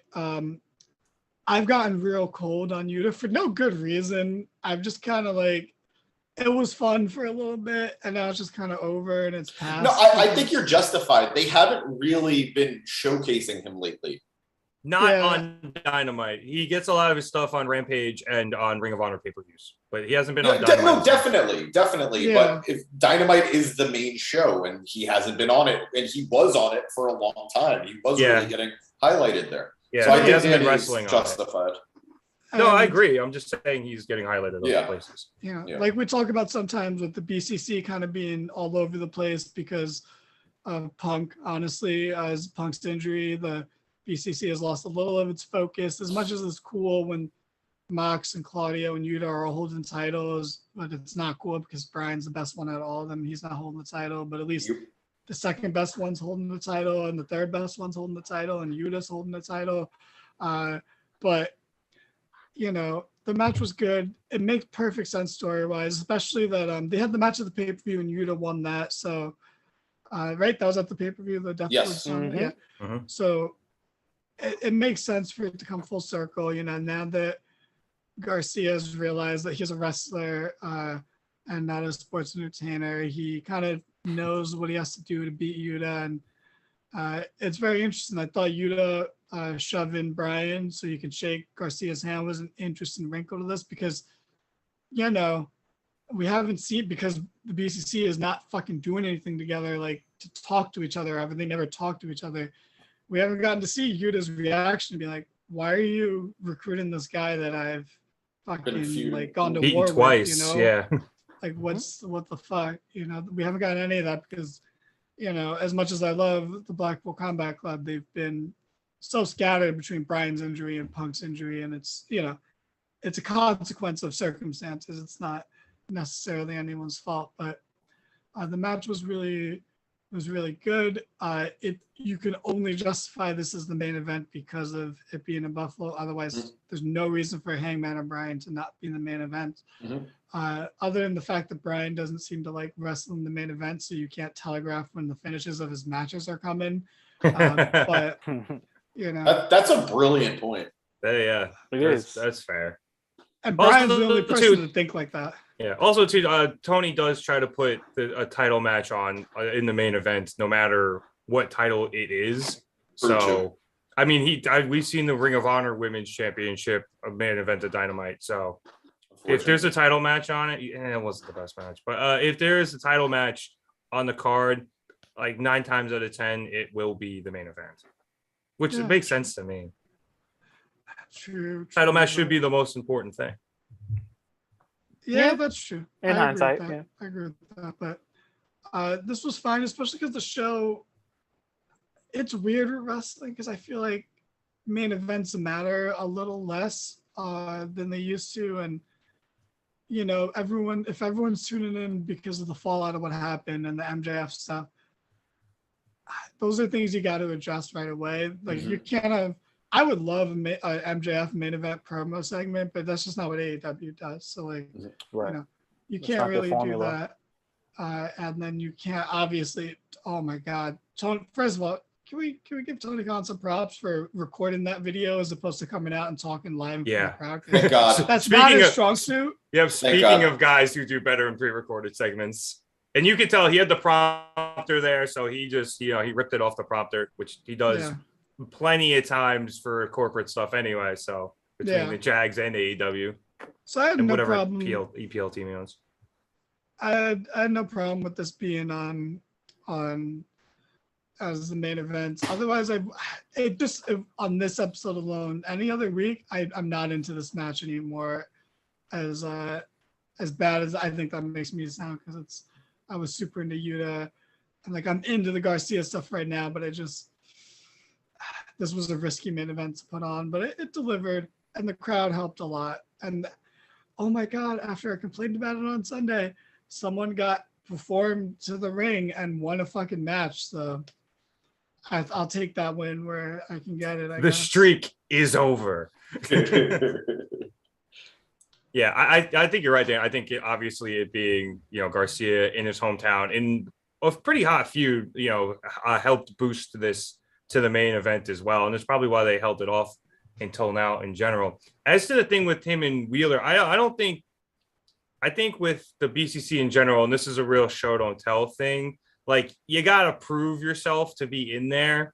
Wheeler had to prove himself with both Mox and Bryan. And even though he lost those matches, he ended up eventually proving himself to both of them. And I think Wheeler, in the first 2 matches they had, didn't really respect Garcia because he was still being a sports entertainer, and Wheeler beat him both times.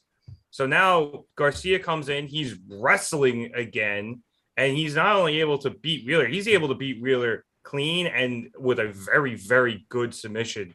So I think Wheeler truly did want to be the first person to shake his hand and respect him. Like, he didn't shove Bryan out of the way like, no, I'm going to beat this guy up or anything. It was like, no, I'm getting this.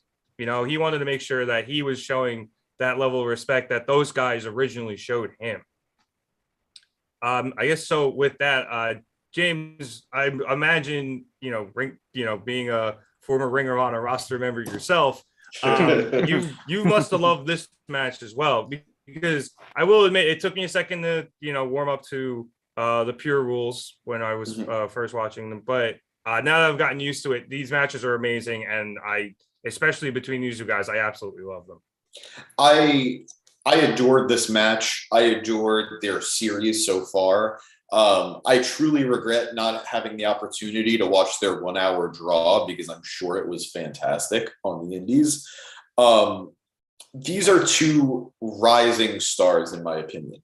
I agree with Danny wholeheartedly. I understand feeling a little about Huda right now. It's not his fault. He just hasn't been highlighted, and that's sort of because of Garcia, in my opinion.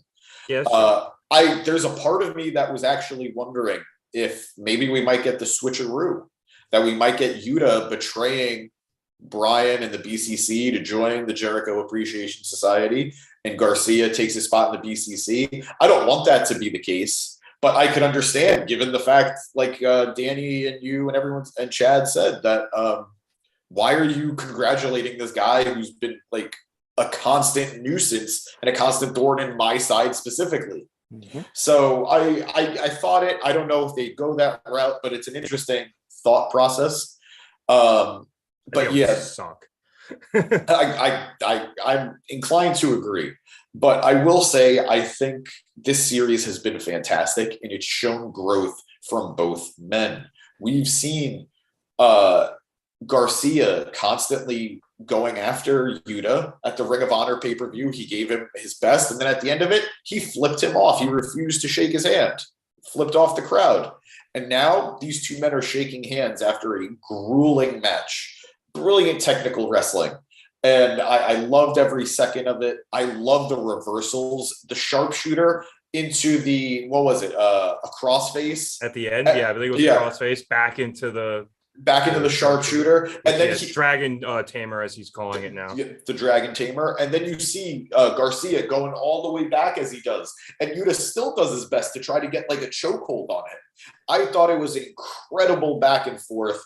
I know that there are some people who remain nameless who aren't too thrilled with these two young guys being highlighted as much as they have been, and I think this is how you build stars. Not everyone is a Darby Allin where their charisma is going to be what gets them through. Some of these guys are wrestlers. Some of these guys are going to build connections as wrestlers. That's how Bryan Danielson built a connection with fans when he was in Ring of Honor. That's how so many of these guys that we love today got their start. There was an entire era of SmackDown with the SmackDown 6 where it was just built on Paul Heyman taking, pairing the guys off and be like, going out and have the best 20-minute match you can have. Exactly. And I not to ever compare this man to, not to compare these guys to this man in a negative way, but growing up, I loved the wrestlers like, I loved Kurt Angle. I loved Chris Benoit. I loved Daniel Bryan. I loved Eddie Guerrero. And yeah, most of these guys, if not all of them, did have larger than life personalities. But I fell for most of them because of how great they were in the ring. So if this is how we get to see them develop better and better as wrestlers, impressing me with their technical prowess, and then their character work develops over time, I'm totally okay with that. I care more about Huda now than I did 6 months ago, and it's because of how they booked him. I care more about Garcia now than I did 6 months ago, and it's because of how they're booking him. So if they continue this route, I personally think they're doing the right thing, even if it's at the expense of bigger stars who should be getting TV time. So I think this is a win. I think this main event was great. I do agree with Danny. It shouldn't or wouldn't have been the main event anywhere but Buffalo. But hey, they were in Buffalo, and it made sense. So loved it. Want to see more of this story, how it continues. I'm very excited to see how Garcia interacts with Bryan and Jericho, who did come out after the match very dejected, and what happens with their match next week on Dynamite. I really hope we get video of Daniel Garcia jumping through a table after Dynamite went off the air. I agree. I think obviously AEW has proven a lot that they want to build younger stars because, they have their top guys, but, they are getting a little older. The Bucks, Kenny, I know they're not around right now. Jericho, Moxley, they're not getting any younger. So they built up the four pillars. They built up that next generation of guys. They're building up another generation of guys. Like, they're going to be stacked, assuming everything stays together, for decades with people like Huda and Garcia and MJF if he sticks around, and all of these guys. So putting them on my TV, giving them a really good storyline for a few weeks, having them get over as great wrestlers, and learning how to work crowds, especially Garcia standing next to Jericho for a couple of months. Like, it's the best way to build these people. If you never wanted to see nobodies, you would have never gotten John Cena. because you would have been like, who the hell is this guy? Get him off my screen. And then he never, and he never comes back. And then we don't get an entire era of wrestling and one of the greatest wrestlers of all time just because you decided you didn't want to give a new guy a chance. Fucking 10 years of John Cena doing great work before the Absolutely. work. Absolutely. To respond to Eric in the chat, you build young guys by giving them the proper rub from veterans. That's what's been happening. Yuta had his rub from Moxley and Bryan in those matches. And William Regal, what does he mean? Yeah. Garcia's been getting his rub by this series with Bryan. He's beaten Bryan legitimately once, and Danny's right. He beat him that second time. He choked him out in the first fall. If that was a normal match, he would have won. So that's how they're building these guys.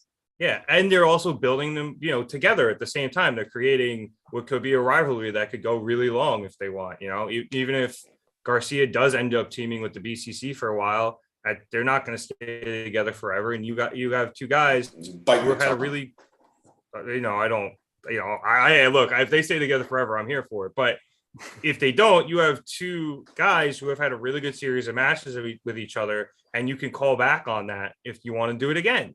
So it's long-term planning, storytelling. It's really smart. And now you have two dudes under the age of 25 who are set and ready to go. And they have a baseline to work off of for the next 20, 30 years.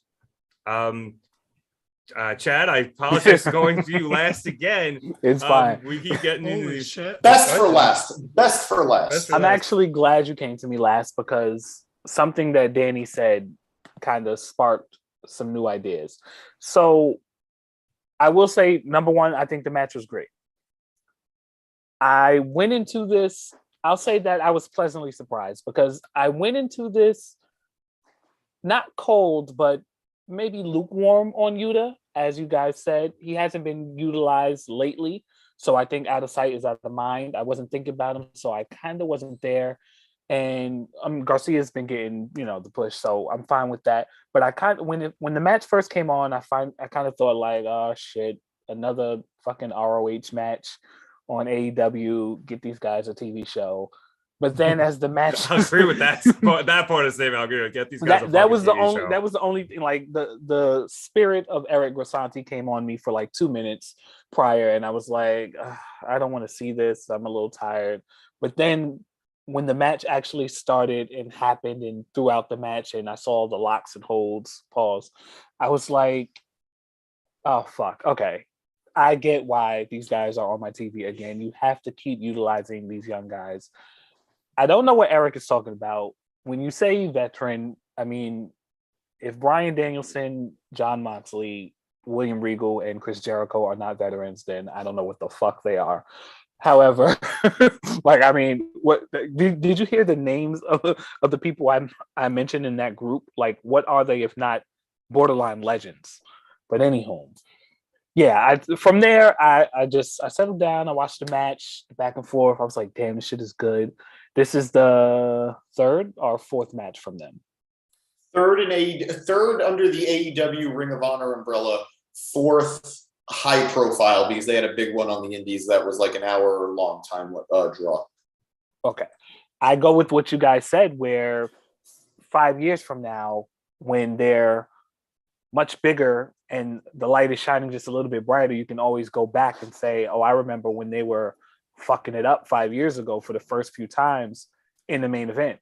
So I think AEW's ability to highlight and notify the potential of these younger guys is amazing, and we're not getting that in a certain other company. I don't want to bash anybody at the moment, but I just think this is the right move. I agree that they should be on TV. I need to see more of Yuta because, again, out of sight is out of mind. I don't want to forget him. I do think it was. What other company are you talking about?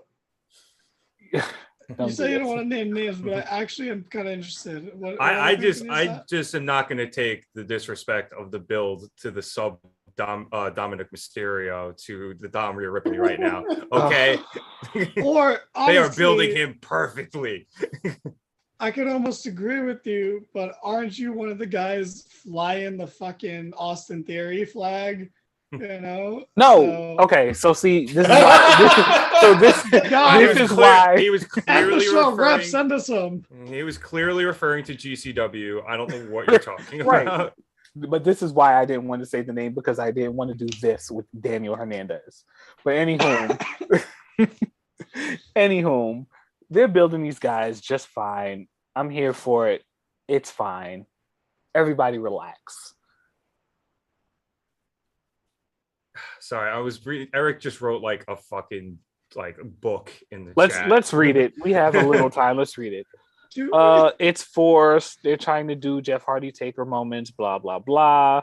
The story they've been telling for these two isn't compelling, blah, blah, blah. You're the only person who thinks that. Everyone on the roster is a great wrestler, blah, blah, blah. But their character is about wanting to be a good wrestler. That is what their character is. They want to be known as a better grappler. And Garcia is wrestling with that. Who does he want to be? Does he want to be the best wrestler in the world, or does he want to follow in the footsteps of Chris Jericho? Does he want to be this sports entertainer? It's an interesting story about what a young guy wants his career to turn into, and what does his eventual legacy turn into if he's able to succeed.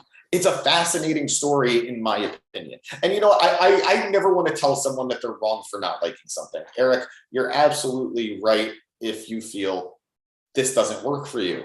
But I do think that you're missing certain parts of the story, whether intentionally or not. I don't think he's missing it. I just think he doesn't like it ultimately. And I will say, it's not forced. I think it would be forced if these guys were winning. Like if you'd have won against Moxley, I think that would actually be forced.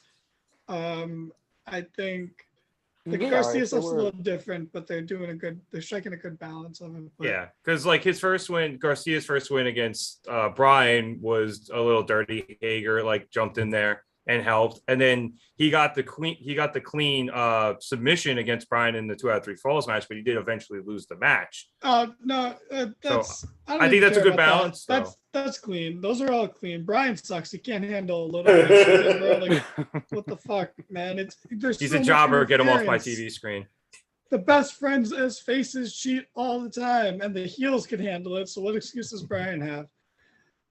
Eric, these guys aren't going to be fucking world champion. Don't worry. It's okay to push people who aren't world champion. You know, like you can build up stars to be future mid-card champions. Like, that's fine too, you know? Eric has WWE brain. That's Rich coming from the plant, right? Yeah. But it's fine. I don't know. It's not. Eric has Titanic brain, and the ship is always sinking. Okay. That made so much more sense with the second line. Damn. That was good. It was all right. Can we send the show home? It's been like 2 Yeah, months. sure. I was about to say, and on that disappointment, back to the tent. No, I wanted to thank everyone so much for watching. Want to get the results on the poll in really quick. 84% of us are not cops. Good stuff, everybody. For those of you who didn't look, do you love Who's the Acclaim? the cop? Yes, I'm a cop. Were the choices. I don't know who voted for that, but come on, bro. It was Swerve. It was Swerve voted for that. It had to be Swerve. Yep, it was definitely Swerve. Go to SmackDown. Get fired. That was good. Fire Swerve. Anyway, like I said, thank you everybody so much for watching. Be sure to like and subscribe. I think we gained a few subscribers during the show. Thank you guys very much. Yep, thank you for those of us who plan on joining us for those of you who plan on joining us in the future. You can also check out all of our social media stuff in the description below, except the TikTok, because Danny, I still need that link, bro. What else do we have? We have all of our other shows that you should go watch. Danny does Mondays for Raw. Occasionally we do stuff for NXT and Impact. When James usually does the Gym Pack Zone, so you should check that out as well. We will have our episode coming out later this week. We will be covering everything that happened between All Out and today in full detail. I'm going to need more of this. Yeah, so be sure to check that. Keep an eye on that, eye out for that, and check it out as well. I think that is everything. So be sure to catch us here next week for another episode of the Market Down podcast, where we will once again be talking about Dynamite. So for Danny Hernandez, Chad Big Bad Johnson, and Skier hitting the slopes there, bud. James Casanti. My name is Nick Cummings. Have a good night, everybody, and we will catch you here live next